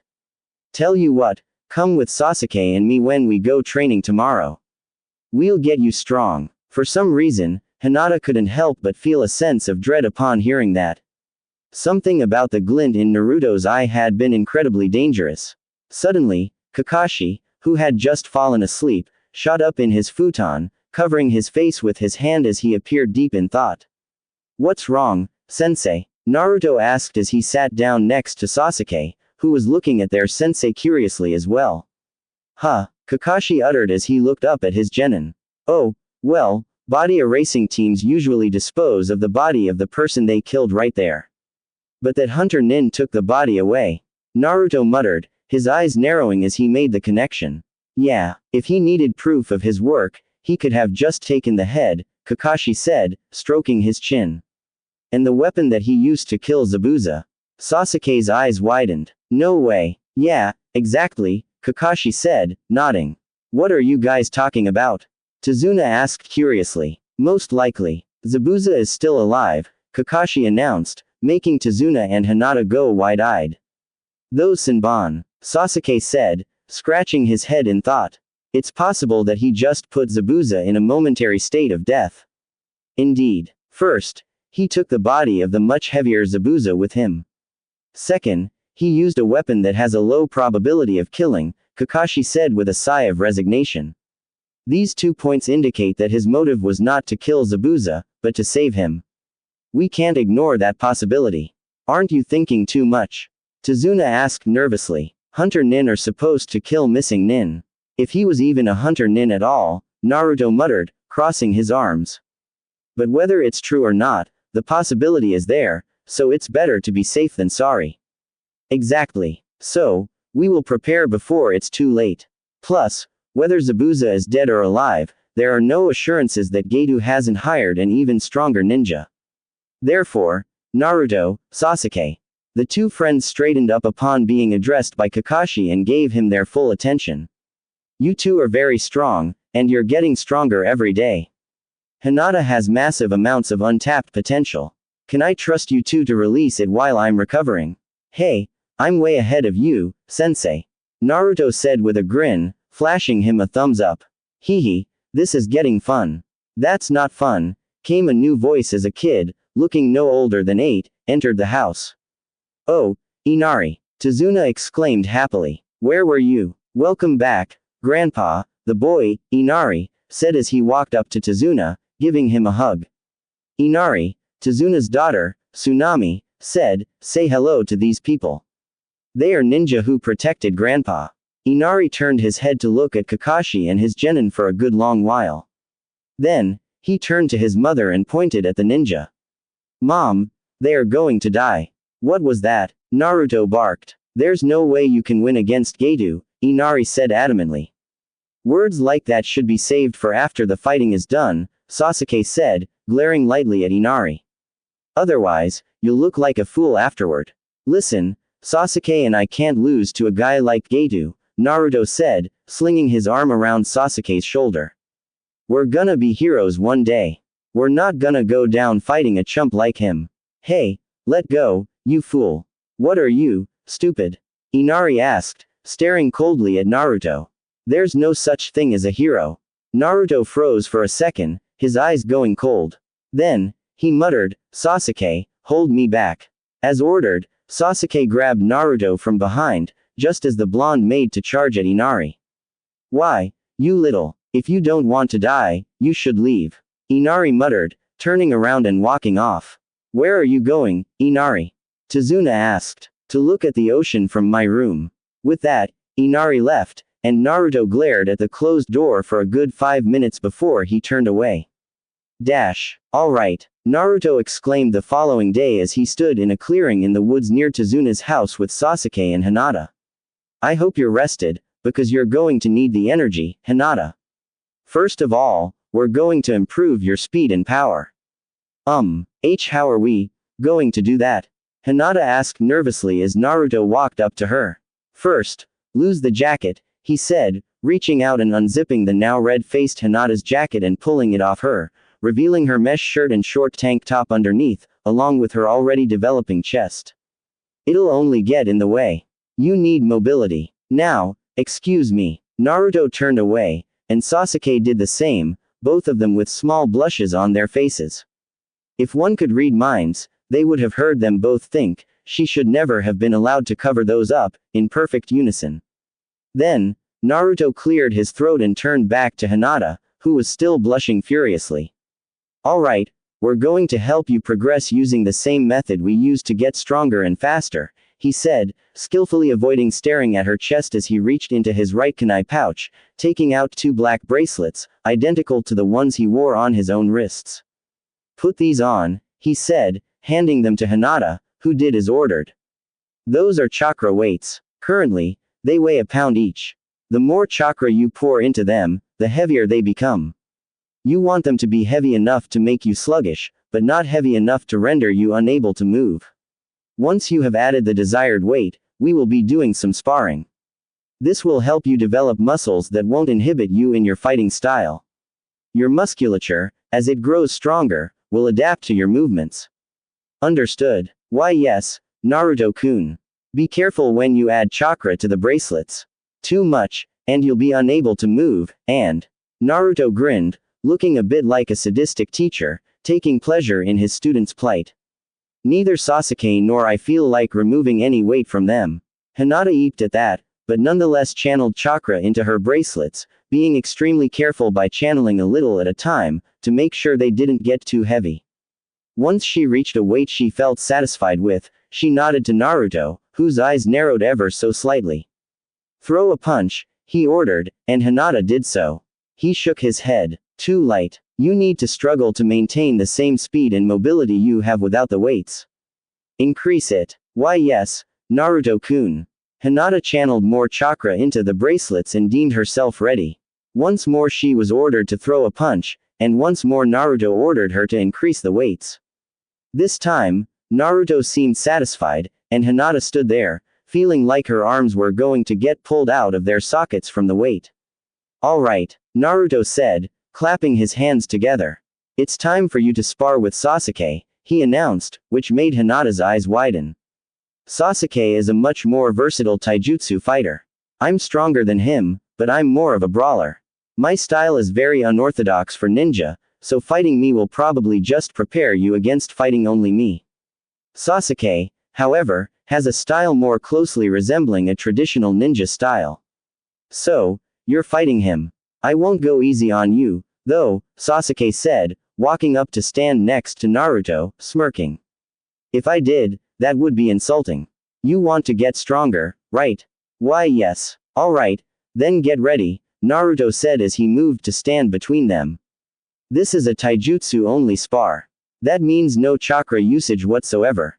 Although, you are allowed to use your dojutsu, and the juken is allowed." "Sasuke," he said and held out his hand. Sasuke nodded and removed his chikudo, tossing it to Naruto, who raised it into the air. "Alright, are you both ready? Then, fight. Ouch," Sasuke muttered as he held his side, while Naruto was treating a few bruises on Hinata's arms. She had been very good at dodging Sasuke's strikes aimed at her body, but she wasn't capable of dodging them entirely, and ended up getting hit on the arms. She had surprisingly managed to get in a few strikes as well, however, and one of them hurt like hell. She had hit him with a Juken strike right between his ribs, so she didn't just hit his chakra point, but also hurt him physically. I'm weak, she says, Naruto muttered, shaking his head in amusement. Hinata, do you know how many of the graduated genin would have been able to land a hit on Sasuke, except for me? No. Hinata mumbled, her head bowed. She was too kind, in Naruto's opinion. She had already apologized profusely for hurting Sasuke several times, even though he had just waved her off every time, and still looked apologetic. No one, Naruto informed her with a grin. You're strong, Hinata, but you can get stronger. Just keep training with us, and we'll get you up to Junin level in no time. I hope so. TCH. That's not a Junin attitude.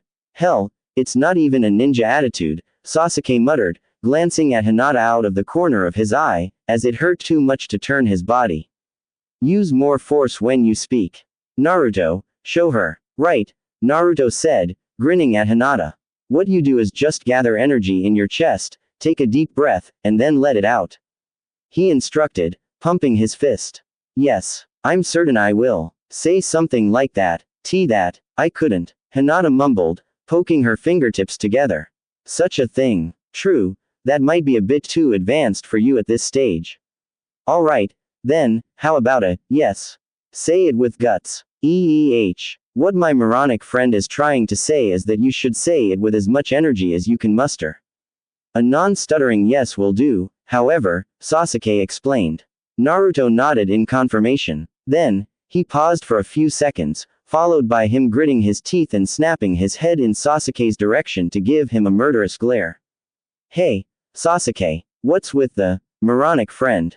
Want me to beat the crap out of ya? Hey, it only took 4 seconds to register this time. You're getting faster, Sasuke said with a smirk. The smirk vanished, however, when Naruto ran up to him and kicked him where Hinata had hit him with the Juken strike. That was the scene Kakashi showed up to. Naruto was gritting his teeth and glaring down at Sasuke, who was rolling on the ground, clutching his side, while Hinata sat to the side, giggling at their antics. Kakashi leaned against his crutches, tilting his head to the side in confusion. Is this what counts as a training session for you guys? He asked, catching the attention of his genin. Oh, sensei, Naruto said, his anger fading completely, a grin plastered on his face. We've been gauging Hinata's strength, and we're taking a break right now. Ah, I see, you really look like you're relaxing. Kakashi muttered, sweat dropping. Anyway, I remembered something I was going to ask you. Have any of you learned a chakra exercise called tree climbing? It's a basic chakra exercise. In the Hyuga clan, chakra control is essential, so, we learn it at an early age. Hinata mumbled, to which Kakashi nodded, then looked to the 2 males of the team. Naruto, Sasuke, the Jiji taught us a couple of years ago, Naruto said, nodding, which made Kakashi's eyes widen. You got Hokage-sama to take time out of his busy schedule to teach it to you? He asked in surprise, but Sasuke, who had recovered by now, gave a scoff of amusement. More like blackmailed him, he said, smirking. Naruto got bored and wanted to learn something new. Since the Hokage is the greatest ninja in the village, Naruto figured he must know something we could learn, so he threatened that if he didn't teach us, Naruto would go ballistic in his office and throw all his paperwork out the window. Kakashi's sweat dropped again when he saw Naruto's proudly grinning face. Blackmailing the Hokage by threatening to force him to either go out and collect all his paperwork, or redo it. Threatening my Ika paradise. That Naruto is good at finding people's weaknesses and exploiting them. Shaking his head, Kakashi cleared his throat. Anyway, Tazuna-san is going to start working on the bridge again tomorrow, and I need one of you to protect him while I'm recovering. I can do it, Sasuke volunteered. That way, Naruto can focus on Hinata's training. And the day after that, Naruto can protect him, while I take over the training. Sounds like a plan, Kakashi said with an approving nod. If something happens, I want you to shoot up a flare, so everyone else can come help. I'm so tired, Hinata mumbled near the end of the week. She had been through non-stop training even since they started. When Naruto and Sasuke said they were going to work her to the bone, they weren't exactly exaggerating. Currently, Everyone was at the dinner table, eating. I'm so sore, I can hardly even keep my food down. Oh, you're gonna puke? Sasuke asked, a hint of interest in his voice. I did that once, too. No shame in it. And no, I'm fine. You really need to eat, though.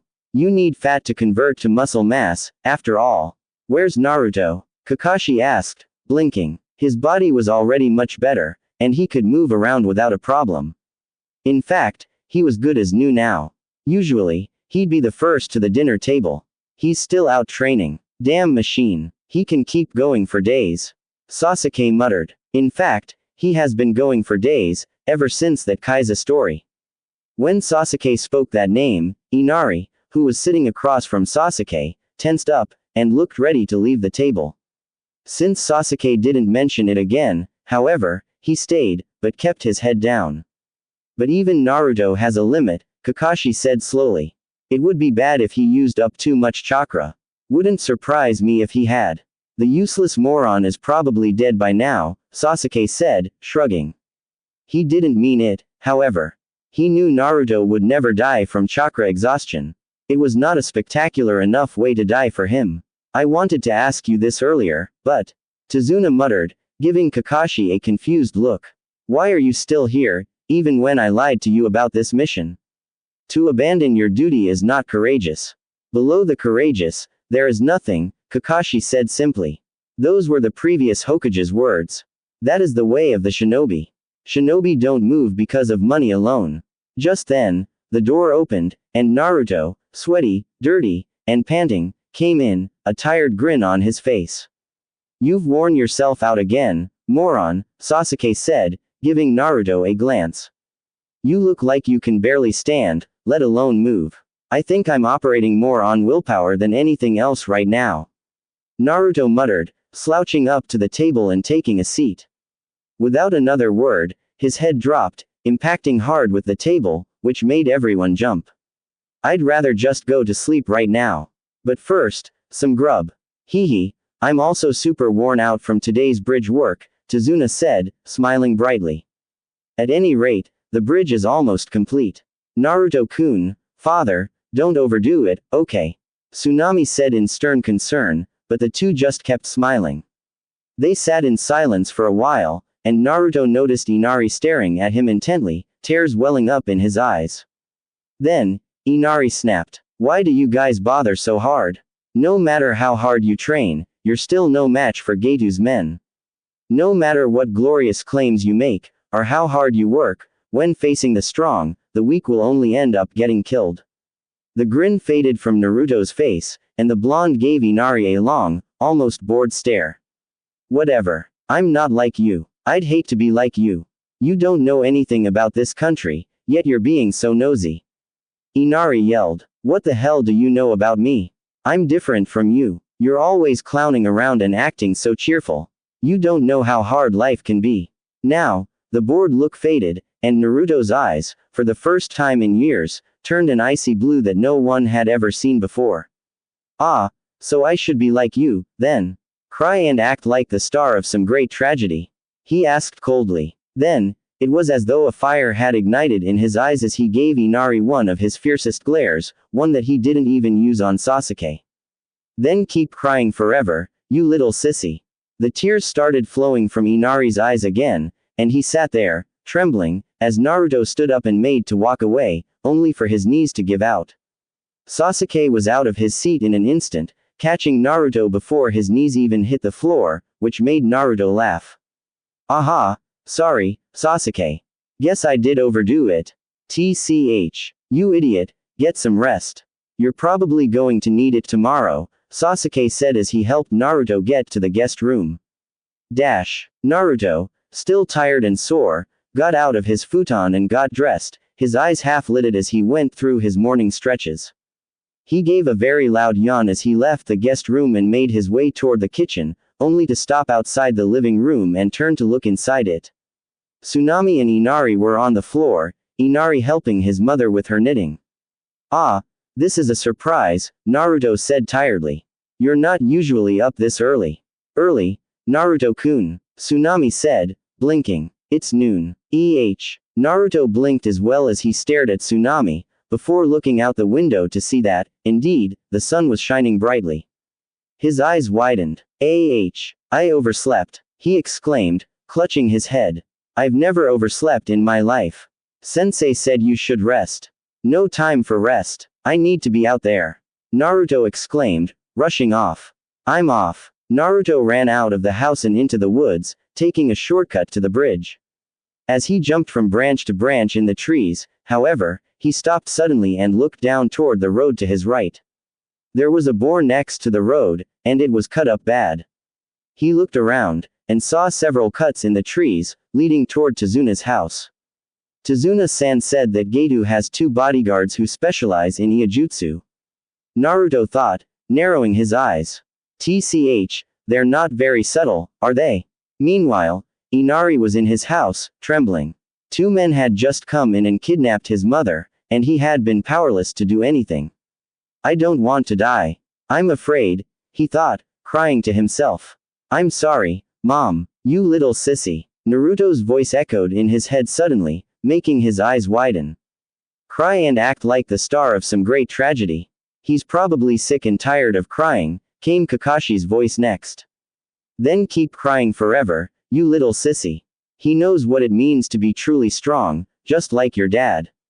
As Inari slowly lowered his hands from his face to look at them, the voice of his dead father, Kaiza, echoed in his head. If it's truly previous, even if you lose your life, you must protect it with these 2 arms.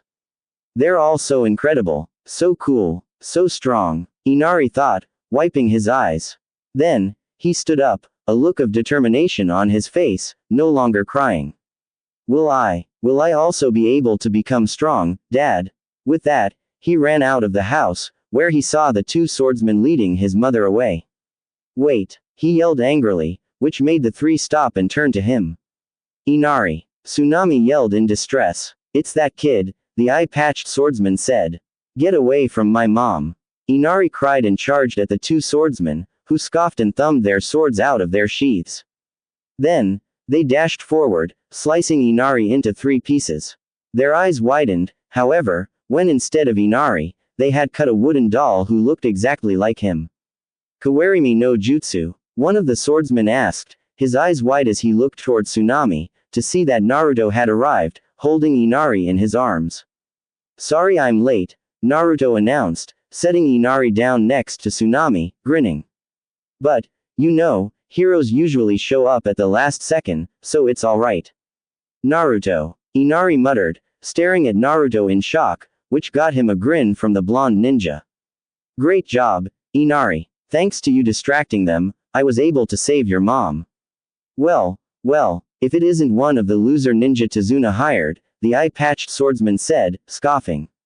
The 2 charged at Naruto, which made Inari's eyes widen. Are you going to be alright? The boy asked in concern, while Naruto just looked calm as ever. He slowly dragged his foot against the wooden planks beneath him, a smirk on his face as he tapped his foot against it.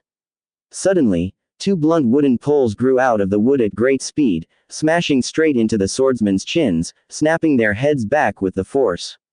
They stumbled back, straight into 2 more Naruto, who raised their hands. Their raised hands contorted and transformed into wooden fists twice their normal size. The swordsmen only had the time to give quick eeps, before the fists smashed into their faces, knocking them out cold.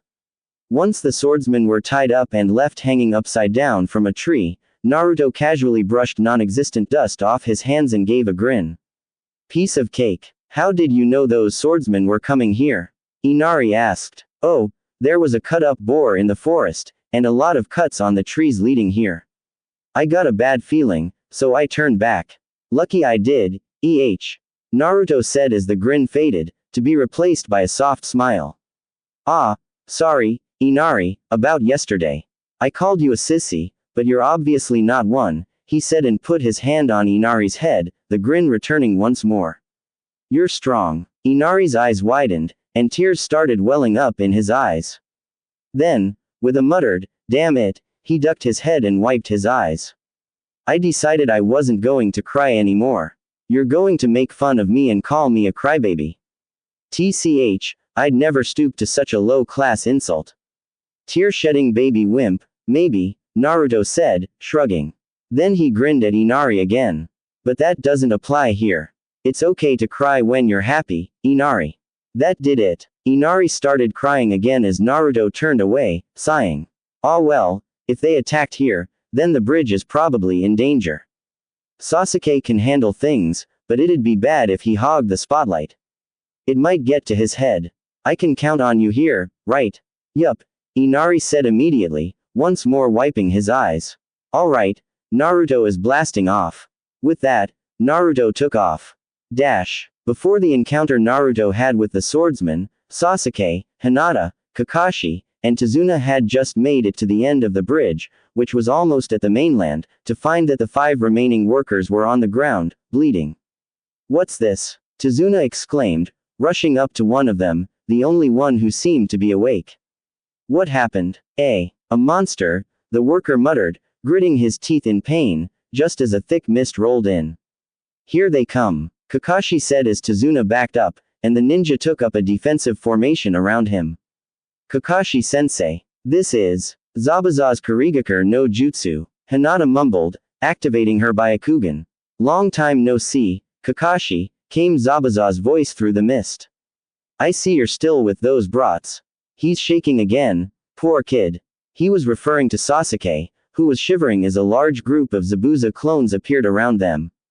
Sasuke gave a small grin as his Sharingan activated. I'm just so damn excited to see you again, Sasuke said, which made Kakashi smile. Do it, Sasuke. Sasuke gripped his Chikudo and pulled it out of his sheath, moving so fast that he had only just barely unsheathed the sword when he reached the first Zabuza clone. Before the water from the first clone had even splashed to the ground, Sasuke reappeared in his original spot, all of the clones exploding as he slowly sheathed his Chikudo. I don't know if anyone's ever told you, Zabuza, but you're a real drip, Sasuke joked, but then froze and palmed his face. Damn it, I've been hanging around Naruto too much. He saw through the water clones, came Zabuza's voice as the mist cleared slightly to show Zabuza and that fake hunter Nin standing on the bridge. It looks like a rival has appeared, Haku. Indeed it does, the hunter Nin, Haku, said with a nod.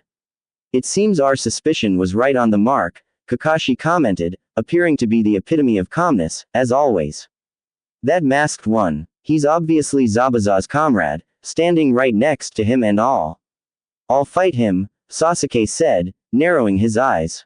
Tricking us with that stupid act. I hate bastards like that the third most. Third, Kakashi asked, blinking. Second is Naruto when he's cranky. First is you when you're late. That caused Kakashi to sweat drop. An impressive young man, Haku spoke, ignoring their conversation. Even though the water clones only have 1/10 of the original strength. Still very impressive. But we have gained the first advantage, Zabuza said. Go. Yes. Haku started spinning incredibly fast and shot forward. Sasuke tensed and did the same, unsheathing his Chikudo again. The two clashed halfway, Sasuke smirking. Oh, nice speed. However, it's nothing my Sharingan cannot see, the Uchiha said. In all honesty, Haku was rather slow, compared to Naruto's Mokuton ninjutsu, which moved at incredible speed. Hinata, it's not the most glamorous assignment in a fight, but stay in front of Tazuna and protect him, Kakashi said. We'll let Sasuke handle the kid. Yes, sensei, Hinata said, nodding with determination. Ho, it seems our training has paid off, Sasuke said, demonstrating how Haku's strength was nowhere near his own by turning his head to look at Hinata, not even appearing bothered by the Senbon-wielding ninja pushing against his Chikudo. There wasn't even a tremble in your voice just now. Good work, Hinata, he praised, before turning back to Haku, who raised his hand in a half-ram seal. I don't want to have to kill you, but you won't stand down, will you? Haku asked, which made Sasuke scoff. Don't be foolish. I see, but you won't be able to keep up with my speed the next time. Plus, I've already gained 2 advantages. 2 advantages? Sasuke repeated. The first is the water on the ground. And the second is that I have occupied one of your arms. You will now only be able to run from my attacks. Sasuke's eyes widened when Haku started forming seals with only one hand, ending in a half-ram seal again. The water around them suddenly rose into the air and formed needles, which all flew straight toward Sasuke. Despite the impending danger, however, Sasuke just smirked at Haku. How foolish. With that, the needles all pierced his body as Haku jumped away. Sasuke! Kakashi yelled, his eye wide upon seeing the water needles piercing his student's body, while Zabuza just chuckled. Everyone's eyes widened in shock, however, when Sasuke exploded in a puff of smoke. Kage Bunshin, Haku whispered in surprise. He tensed and spun around suddenly, just in time to cop a kick to the face, courtesy of Sasuke. Sasuke's ankle impacted with the mask, perfectly hooking his foot around Haku's head, which allowed him to carry the ninja with him during his spin kick, and send him flying back towards Zabuza. I can't have you underestimating my team by calling them brats, Kakashi said to the shocked Kiri ninja after quickly recovering from his own shock. Sasuke is Konoha's Rookie of the Year, Hinata is a Hyuga, the number 1 kunoichi of her graduating class, and the other is Uzumaki Naruto, wielder of the Mokuton ninjutsu bloodline. Zabuza, however, just started chuckling. Haku, do you realize that at this rate we'll be driven back? Yeah, we can't have that, Haku said as the air suddenly grew cold, while the ninja put his hands in a strange seal Sasuke had never seen before. Haijutsu. Makyu Hyusho, secret technique. Demonic ice mirrors. The water on the ground around Sasuke suddenly rose up to form plates of water, which froze and took on an appearance akin to that of a mirror. The mirrors rose up and formed a dome around Sasuke, who looked around with an annoyed look on his face. Mixed element bloodline. TCH, I hate those. Mostly because he wouldn't be able to copy it, even if his Sharingan were to evolve to its most complete form. Haku moved over to one of the mirrors, and stepped into it. How he managed to fit in there, Sasuke had no idea. The wonders of chakra, he supposed. In any case, Haku could be seen standing inside the mirror, but then, just as Sasuke was about to smash it, an image of Haku appeared in every single one of the mirrors surrounding him. Well then, shall we begin? Haku asked. I'll show you my real speed. Sasuke saw it coming in slow motion. Haku shot out of one of the mirrors and headed right for him. However, unfortunately his body was not as quick to react as his eyes, and he had barely managed to raise his arms before the shoulder of his shirt was torn, and a cut appeared in his flesh. Then came another attack, and another, all of them too fast for Sasuke to properly react to. Sasuke. He heard Kakashi's voice from outside the dome as he covered his head with his arms. Sasuke-kun. Hinata yelled, and Sasuke looked up to see Hinata throwing a kunai at one of the mirrors. However, Haku came halfway out of the mirror and caught it with ease. This was good, however, as it forced him to stop the attacks on Sasuke, who took this time to think things through. His speed is greater than mine. This jutsu, it obviously moves partly into space-time territory. Is he hitching a ride on the light reflecting off the mirrors? TCH, too many theories and not enough data. And I don't particularly fancy getting hit again just to find out more, he thought, closing his eyes and thinking hard. Think. I can take off my weights, but even then, I doubt I'd be fast enough. In here, I'm like a sitting duck. I can't try to run, even if I create a bunch of Kage Bunshin.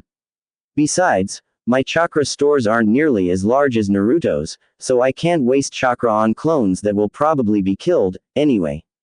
If only Hinata hadn't been forced to protect Tazuna, she could have attacked from the outside, while I attacked from the inside. Now then, Haku's voice snapped him out of his thoughts, and he opened his eyes to see Haku in the mirrors again. Shall we continue? Sasuke screwed his eyes shut and waited for the pain. However, the only thing he noticed was a tremor in the ground, and then a heavy thud. He opened his eyes again and looked to the right, to see a wooden pole sticking out of the ground, and behind it was Haku, sprawled on the ground. Before Sasuke could recover from his surprise, Haku shot to his feet and dashed back into the mirror. Interesting jutsu you have there, came Naruto's voice from outside the dome, and Sasuke hated to admit it, but he had never before been so relieved to hear it. A Hyouten ninjutsu bloodline technique, utilizing not only nature manipulation, but also moving into space-time ninjutsu territory. Water and wind mix to become ice. It allows you to move from mirror to mirror at the speed of light wherever the light from your mirror can reflect. To cope with the speed, the jutsu also improves your senses. To you, it must look like everything around you is moving in slow motion. Hey, that's what you can expect from Naruto, Sasuke thought with a smirk. Dumb as hell in most areas, but when it comes to analyzing and breaking down chakra and its technique, he is one of the fastest thinkers around. He couldn't have been here for more than a few seconds. However, like most jutsu, yours has flaws, Naruto continued, chuckling. The biggest one is that although you can see out the back, there is no mirror across from you to catch you if you move out of it. The second is that there is only one of you. A sensor, like me, utilizing a ninjutsu that reacts based on my thoughts, can easily predict from where you are going to strike based on your location. I admit, it was brilliant of you, leaving a chakra trace in every single mirror. However, you, the real one, will always carry chakra stores much larger than the other mirrors. You won't be able to attack Sasuke anymore. It's over. It is over. Haku repeated slowly. I'm afraid not. Your friend is still within my dome. I will kill him if you try anything. Sasuke, you can see him, right? In freaking slow motion, but I can't quite keep up. Remove the weights. I'll provide cover. Sasuke smirked as he reached for his wrists, removing the chakra bracelets, and then reaching for his ankles, removing identical bracelets. Haku came shooting out of another mirror, but stopped when another wooden pole shot up in front of him. He changed direction and shot into another mirror. It kept going like this for a while, Sasuke watching closely with his Sharingan as Haku shot out of mirror after mirror, getting blocked by Naruto's wood. He sat there, waiting for the perfect opportunity, and he knew Naruto was trying to create it. There it was. Yet another wooden pole shot up, blocking Haku's path and forcing him to turn right, Sasuke's left. Sasuke, who was sure Haku had lost all focus on him by now, crossed the distance between them in 2 quick steps, his speed greatly increased after removing his weights, and spun, swinging his sword. I got you, he exclaimed triumphantly as he felt his sword meet resistance, but cutting through it with ease. Upon completion of the swing, Haku's head was separated from his body. A millisecond after his death, the ice mirrors shattered, falling to the ground in a heap. In a blur, Naruto appeared next to Sasuke, patting him on the shoulder. You alright? Why wouldn't I be? Sasuke asked, raising an eyebrow. You just killed someone, Naruto said. Isn't your first kill supposed to be traumatic? It kind of was for me. There are things that are much more traumatic up here, Sasuke said as he pointed at his head. Naruto accepted this as the truth. After all, Sasuke had seen much death in his past. Besides, I'm not a complete like you, so I'm not really affected. Usually, Naruto would have slugged Sasuke on the mouth for a comment like that, but now wasn't the time for that. So, he felt a change in subjects might be good. Can't believe you lost in speed, he commented, grinning slightly. He cheated, Sasuke grumbled. He helped himself along with space-time jutsu. Very true, Naruto said with a chuckle as he turned to look into the mist in the direction of their teammates. This is strange. What's the matter? Sasuke asked. Zabuza isn't alone. There are 8 more chakra signatures around him that weren't there before. Did Kakashi summon someone, you think? Yeah, and it's not much, but the mist has cleared a bit, Sasuke said, nodding slowly. He gestured for Naruto to follow him, and they walked through the mist, until they reached the chakra signatures. There, the mist was clear enough for them to see what was going on. Zabuza was standing with Kakashi in front of him. 8 dogs that had seemingly sprouted from the ground were all biting down on Zabuza's limbs, sword, and shoulder, keeping him in place. Both Junin's heads turned to stare at the 2 genin, and Naruto raised a hand, waving at Kakashi. Yo, sensei, the kid has been taken care of. Good work, Sasuke, Naruto, Kakashi said, smiling at them, before looking at Zabuza again. I'll show you something, Zabuza. This is my own original technique. It's not a copy. Kakashi went through 3 simple seals, and then grabbed his wrist and started channeling chakra into his hand with a call of, Reikiri, lightning cutter. The chakra, taking the form of electricity, started sparking around him hand, until the lightning covered his entire hand, which made Naruto and Sasuke go wide-eyed. Hey, are you seeing that? Naruto asked in surprise. Why yeah, with chakra output on that level, and with the lightning element no less, that should be able to cut through anything. You're too dangerous, Kakashi told Zabuza, staring coldly at him. Tazuna-san, who you're trying to kill, is this country's courage. The bridge he seeks to build is this country's hope. Your ambition sacrifices many people. That's not what a shinobi should do. I don't give a damn, Zabuza muttered. I fight for my own ideals, and that shall continue. I'll ask once more. Surrender, Kakashi advised. Your future is death. Zabuza, hardcore to the end, just grinned behind his bandages at Kakashi in defiance. Kakashi sighed, then dashed forward and punched his hand straight through Zabuza's heart. The large dog that had been latched onto Zabuza's shoulder jumped back just in time for Kakashi's hand to protrude from Zabuza's back. And so ended the life of the terrifying demon of the bloody mist, Momochi Zabuza.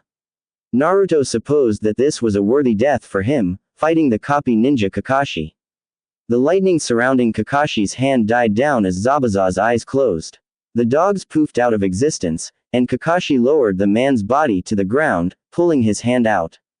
Naruto-kun, Sasuke-kun, Hinata yelled out in relief, only just now noticing her teammates, having been completely focused on Kakashi's fight with Zabuza. Chump had nothing on us.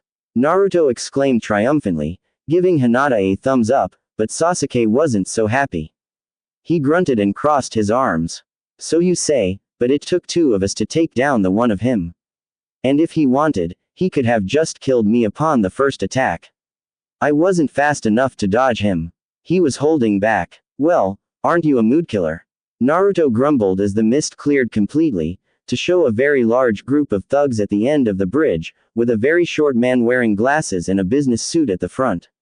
Well, the short man said, a cruel grin on his face. He talked big, but it seems Zabuza was nothing but a cute little devil after all. You are Getu. Kakashi spoke, which immediately caught the interest of his genin. Thank you for killing Zabuza, saving me the trouble of doing so myself, Getu said, still grinning. Hiring normal ninja is too troublesome.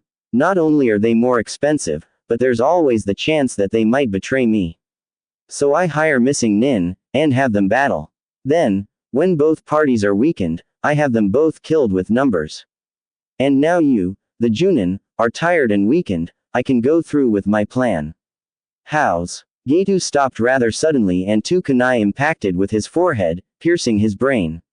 Kakashi looked over his shoulder to see that the throwers had been Naruto and Sasuke, who looked rather bored. I hate people who feel the need to brag about their plans. Sasuke muttered, while the thugs, shocked, stared at Getu's dead form, which had slumped to the ground. Hey! One of them yelled out, a grin suddenly appearing on his face. Damn ninja, you just killed our meal ticket. Now we're just gonna have to kill you, then pillage this village and take anything of value. He got yells of agreement from his companions as they all charged at the four ninja and the bridge builder. Then, an arrow was heard piercing the air, impacting with the bridge between the thugs and Team 7, making the thugs stop suddenly, their eyes widening at the sight behind Team 7 and Tazuna. Everyone looked back to see Inari standing with pretty much every male villager behind him, all of them carrying weapons and various sharp tools and crossbows. If you come any further onto our island, the citizens of this country will stop you with everything we've got. Naruto managed to keep from insulting Inari by remarking upon the fact that the boy was wearing a wok pan for a helmet, and instead just flashed the kid a thumbs up. Nice timing, Inari. Hee, a hero shows up at the last second, right? Inari said with a grin. Alright, let's help out increasing the numbers, Sasuke said, putting his hands in a cross seal. Kage Bunshin no Jutsu. In a poof of smoke, 7 more Sasuke appeared, all of them with identical smirks on their faces. Kakashi did the same, creating 15 clones. Then came Naruto. The entire bridge was filled with about 40 Naruto Kage Bunshin, all of them grinning brightly at the now terrified thugs, who immediately turned around and ran back to the ship that had carried them there, some of them even jumping into the water out of fear. As usual, I'm amazed by the sheer number. Sasuke muttered, sighing. You sure do like to overkill, don't you? Naruto just grinned as they all dispelled their clones, and the villagers started cheering. Hinata let out a ha as she attacked Naruto, who deflected the palm strike and countered with one of his own, which was dodged. It had been 3 weeks since the bridge was completed and Team 7 had returned to Konoha in triumph. Since the mission had been increased in rank, their mission history marked it as AB rank, which would do wonders for them in the long run. After all, if they could complete AB rank with no lasting injuries, AC rank was nothing. Sasuke appeared on Training Area 7 in a blur and waved at his 2 sparring teammates. Hey, Naruto, I'm tagging in. The Hokage wants to see you. Huh? Naruto asked, blinking as they both paused in their sparring, and Sasuke moved over, holding up his hand for Naruto to slap. What for? No idea. Kakashi told me to tell you that the Hokage wants to see you. That's all, Sasuke said, wiggling his hand. Naruto shrugged and slapped it with his own, tagging out as Sasuke took his place in front of Hinata, ready to continue the spar. Naruto flashed through hand seals and performed a Shunshin no Jutsu, body flicker technique, disappearing with a blur and reappearing outside the Sandame's office window. He peered inside and saw that the old man was currently puffing contentedly on his pipe, reading that little orange book that Kakashi always read. Raising his hand, he knocked, making the old man jump and quickly hide the book in one of his desk drawers, looking toward Naruto, who waved happily. Ah, Naruto-kun, the Sandame said after moving over to the window and opening it, allowing Naruto to climb inside. Good of you to show up so fast. I heard you wanted to talk to me. Naruto said, raising an eyebrow as he moved to stand in front of the Sandame's desk. Unlike most ninja, he didn't stand at attention, instead slouching lazily with his hands in his pockets. Yes, I do. It is something very serious, an S-rank secret that has been kept since the day you were born. I get the feeling this isn't a good secret. Naruto muttered, sighing. Naruto-kun, you have always wondered why you experience such hatred from the villagers, have you not? The Sandame asked, and Naruto immediately tensed at that, standing straighter and giving the Sandame his full attention. Naruto thought hard about it, and several suspicions, which he and Sasuke had come up with growing up, surfaced in his mind. Since the day I was born, he muttered, narrowing his eyes. This wouldn't have anything to do with the Kyuubi, would it? Indeed it does, the Sandame said. The official story in this village is that the Yondaime, your father, gave his life to kill the Kyuubi. That is not completely true. He gave his life, he died a hero, and he stopped the Kyuubi from destroying the village. However, he didn't kill it. Naruto's eyes widened. The mysterious seal on my stomach. Yes, Naruto-kun. It is the seal that contains the Kyuubi, which Minato sealed into you. Why, though? Naruto asked, furrowing his brow. Why would he do that to me? That, I can't answer. Well, partly, at least, the Sandame said, puffing on his pipe. I have been studying the sealing technique he used, the Shiki Fujin dead demon consuming seal, and I have come to realize something. Minato only sealed half the Kyuubi's chakra inside you, not because he wished to, but because it was both physically and conceptually impossible to seal it all. It was just too great. I arrived on the scene in time to see your mother holding down the Kyuubi with her special chakra, already dying. You see, she was once the container of the Kyuubi, and it was forcefully extracted from her. In the middle of the sealing, Kushina was weakened, and her grip on the Kyuubi was loosened. The Kyuubi attempted to kill you as soon as the opportunity presented itself. Keyword being attempted, Naruto said, crossing his arms.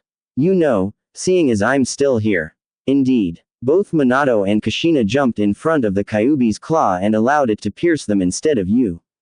I know that you, like all orphans, have always wondered if they really loved you. That is the proof of their love. But no one knew about it, right? Naruto asked, furrowing his brow again. I mean, I have never heard anyone talk about how Uzumaki Kushina was the container of the Kyuubi. So why do people know about me? It was impossible to keep the sealing completely secret, Naruto-kun.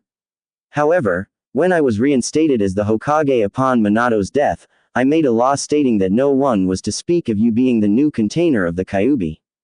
The punishment for speaking of it was death. However, that did not seem to stop them from preventing their children from associating with you in other ways, I am sad to say.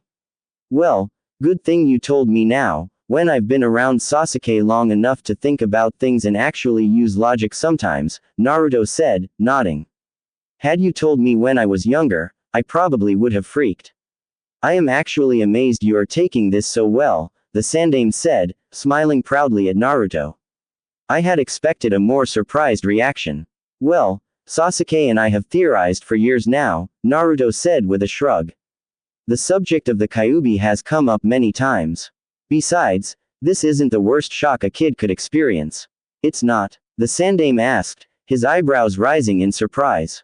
Nope. I heard a story from Kakashi about this kid in River Country who grew up calling his single parent, Mom, only to later find out that she was an hermaphrodite, and was in actuality his dad. Now that's a shocker if I've ever heard one. The Sandaime gave an exasperated sigh, but couldn't help but smile nonetheless. After all, leave it to Naruto to add even a small amount of humor to any situation. Well, in any case, it's actually a relief for me, to hear that they don't hate me for me, but rather the Kyuubi. So, what are you going to do now, Naruto-kun? The Sandaime asked, stopping Naruto, who had opened the window and made to climb out. Naruto looked at the Sandaime with a grin on his face. That's obvious. I'm just gonna have to prove to them that I'm me, Senju Naruto, legacy of the Shodai, Nadaime, and Yondaime Hokage, future Rokudaime Hokage. Rokudaime? The Sandaime asked curiously. Why not Godaime? Well, let's face it, Gigi, you're getting up there in the years. You're probably gonna retire again soon, and I'm not strong enough to be Hokage yet, Naruto said with a shrug. Then, he waved at the old man and jumped out the window. When he returned to the training area, he found that Kakashi was there, watching as Sasuke and Hinata sparred. Naruto walked up to stand beside his sensei and noticed that the two genin had stepped up the game.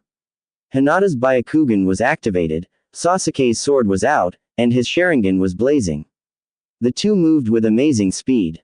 Hell, even after such a short time, Naruto dare say that Hinata's speed rivaled his own.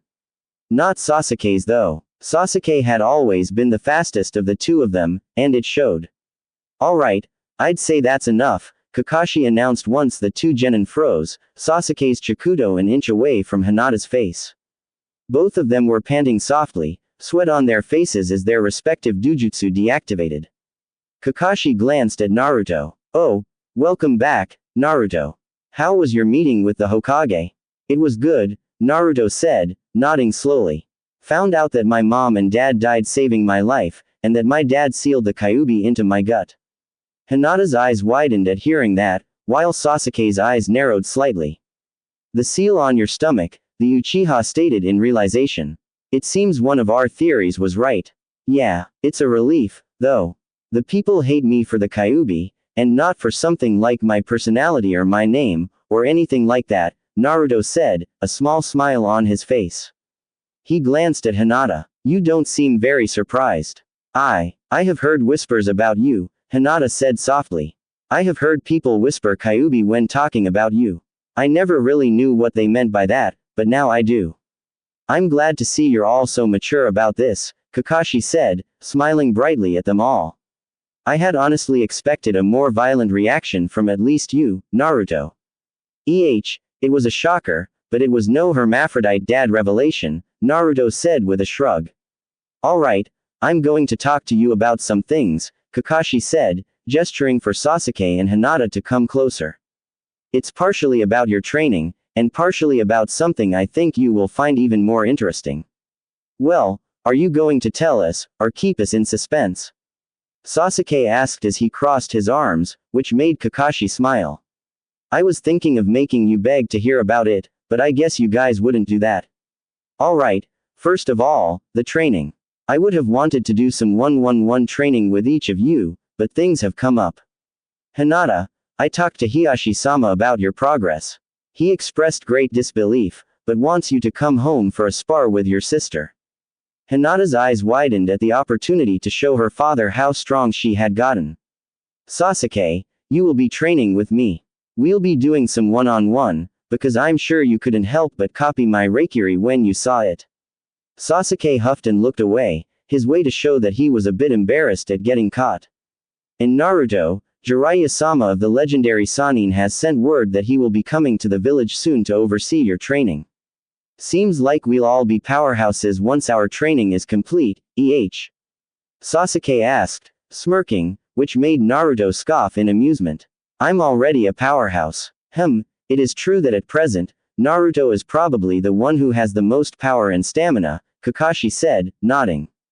However, Sasuke is much more experienced in genjutsu, and possesses greater speed and a sharper mind. Hinata, I'm sorry to say, is not in the lead in any area. However, although it's unofficial, she possesses great knowledge in medicine, and will no doubt become an amazing medic nin in time. Not to mention that her brain has the potential to become greater than any of yours, Kakashi said, rubbing his chin and seeing Hinata blush at the praise. Hey, no arguments here, Naruto said with a bright grin. She's already smarter than me, and it won't be long until she leaves Sasuke in the dust in that field as well. As long as I'm satisfied with my own level of intelligence, I couldn't care less, Sasuke said simply. Now, what was this thing we would find even more interesting? Oh, yes, Kakashi said as he dug into his kunai pouch, taking out 3 pieces of paper and handing them over. I nominated you all for the Chunin exams. It's in a week, so we won't be getting as much training in as you probably would have liked, but I think it's worth it. Though this is just a nomination. Whether to take the exam is up to each of you. Those who wish to take it should sign these papers and turn them in at room 301 at the academy in a week's time at 1600 hours. Are you sure we're ready for this? Hinata asked after taking her application form and staring down at it. She looked up, however, as Kakashi placed a hand on her head. Hinata, I know you don't feel like you have contributed to this team, and so you probably feel like you're weak. However, this couldn't be farther from the truth. I have watched your training, and I'll tell you now. You're ready. Yeah, Hinata, listen to the Cyclops but not really a Cyclops because he actually has an eye under the headband, Naruto said with a grin. Your speed rivals my own as it is, and with your Byakugan and Hyuga Taijutsu, you're a force to be reckoned with. And as we've already stated, you're much more intelligent than the blockhead, Sasuke said, jutting his thumb in Naruto's direction, only to get 2 fingers jabbed into his kidney, courtesy of said blockhead, making him sink to his knees, clutching at his side in pain. So, later found Naruto and Sasuke walking through Konoha, coming from Sasuke's favorite dango shop. They had used rock paper scissors in order to decide whether to go to Ichiraku Ramen or Toyama Dango. Naruto, like almost always, lost. Just once, I'd like to get ramen. Naruto muttered, chewing on the dango stick in his mouth. Yeah, well, Sasuke started, but stopped when they heard a very familiar voice scream in fear. It was Konohamaru, the Hokage's grandson, who idolized Naruto and Sasuke. Their eyes widened as they took off toward Konohamaru's voice, only to sweat drop when they landed on a tree branch and saw that Konohamaru and his 2 friends, Moegi and Udon, were being chased by none other than Haruno Sakura. Then, Konohamaru, not looking where he was going, ran right into a man dressed in all black, wearing kabuki makeup, getting knocked on his. That hurt, the kabuki man said, standing next to a blonde girl who had her hair done up in 4 spiky ponytails. The man reached down and grabbed Konohamaru by the scarf and hoisted him into the air. I said, that hurt, you little piece of shit. Hey, Naruto, Sasuke muttered as Sakura started apologizing. What do you make of them? Tsunagakure Shinobi, judging by the forehead protectors, probably here for the Chunin exams, Naruto muttered back. From the fan, I'd say the girl uses Fuden ninjutsu. The guy, whoever, what's that thing on his back? No doubt some kind of tool. Sasuke muttered. Suna is known for their grasp on Fuden ninjutsu, and for their skills as puppeteers, so. A puppet, then, most likely, Sasuke said with a nod, fishing a kunai out of his pouch. Well, we better stop him from hurting our cute little underling. He gave the kunai to Naruto, who took aim and threw it perfectly so that the ring on the bottom impacted with the puppeteer's thumb, making him drop Konohamaru and turn his head to look up at the two genin.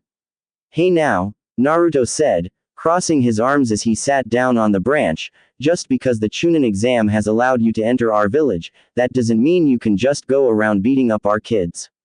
Sasuke-kun, Sakura cried happily, which made Naruto scratch his head. And what am I, chopped liver? TCH, more people who piss me off, the Kabuki man said as he grabbed the bundle on his back and set it down. I hate show-offs like you two the most. Hey, you're even going to use Karasu? The girl asked, her eyes widening in surprise. Well, I can't say that I would mind a good brawl, Naruto said, then jutted his thumb in the direction of the tree trunk. But I don't reckon he's keen. Kankuro, stop it, came a voice from the other side of the trunk. Standing upside down on a branch was a red-haired teen around Naruto and Sasuke's age, his arms crossed. On his back was a very large gourd, which made both Naruto and Sasuke raise an eyebrow. You're an embarrassment to our village. The Kabuki man, Kankuro, flinched. Losing control over yourself in a fight, how pathetic, the redhead continued in a creepy, monotone voice. Why do you think we came to Konoha? Listen, Gaara, they started it, and... Shut up, I'll kill you. Kankuro flinched again, and started visibly trembling now. Oh okay, I'm sorry. I'm also sorry, the girl said, smiling nervously. Really sorry. Sorry to you guys, Gaara the redhead said to Naruto and Sasuke, as the blonde stood up and leaned against Sasuke's shoulder. Did you see his eyes? He whispered as Gaara vanished in a swirl of sand, to reappear between Kankuro and the blonde girl. Yeah, Sasuke muttered. They weren't exactly pleasant. The two jumped down when the Suna team turned away and walked off. Hey, you three, Sasuke said as they landed in front of the Konohamaru Core and Sakura. Your names? Gaara was quiet for a moment, staring at them. Then, he muttered, Sabaku no Gaara. This is my sister, Temari, and my brother, Kankuro. I'm also interested in you too. Your names? Uchiha Sasuke. Naruto. Haven't decided on what clan name to use yet, though. The trio left, and Naruto and Sasuke were left staring at the spot where they had been previously. Naruto, Sasuke said, glancing at the blonde. That gourd kid had creepy eyes. What do you make of him? TCH, you think his eyes were creepy? You should have gotten a taste of his chakra. It was vile. I guess we'll have to be careful around him. Dash. Hinata slowly exhaled as she stood in the training room in the Hyuga main family manor. She had known that she had progressed with Naruto and Sasuke's training, but she didn't think she was this good. Her reactions had greatly improved. Hanabi's strikes seemed to move in slow motion now. Not to mention that those that actually hit didn't pack the same punch anymore, and Hinata's strikes were a lot stronger. That was why Hanabi was on the mat, panting, and Hinata was standing, for the first time ever. She didn't even glance at her father, not wanting to see the pure surprise that she knew was visible on his face. He had never expected much of her, always calling her weak and a failure. She didn't want to see that such a thing was exactly what he had expected of her. That's enough, Hiyashi said, and his voice clearly showed the surprise Hinata didn't want to see. It would seem as though being placed on Kakashi's team paid off. Kakashi-sensei has taught me to work in a team, and showed me many ways to use my skills to their fullest potential, father, Hinata said, nodding slowly, still not looking at Hiyashi. However, I have my teammates to thank for my increase in said skills. The Uchiha and Uzumaki boys. Hiyashi muttered softly. They have some use after all. To make someone like you capable of beating Hanabi. Hinata fought to maintain her strong expression. Both Naruto and Sasuke's voices echoed in her head, things that they had said during their training sessions over the last few weeks.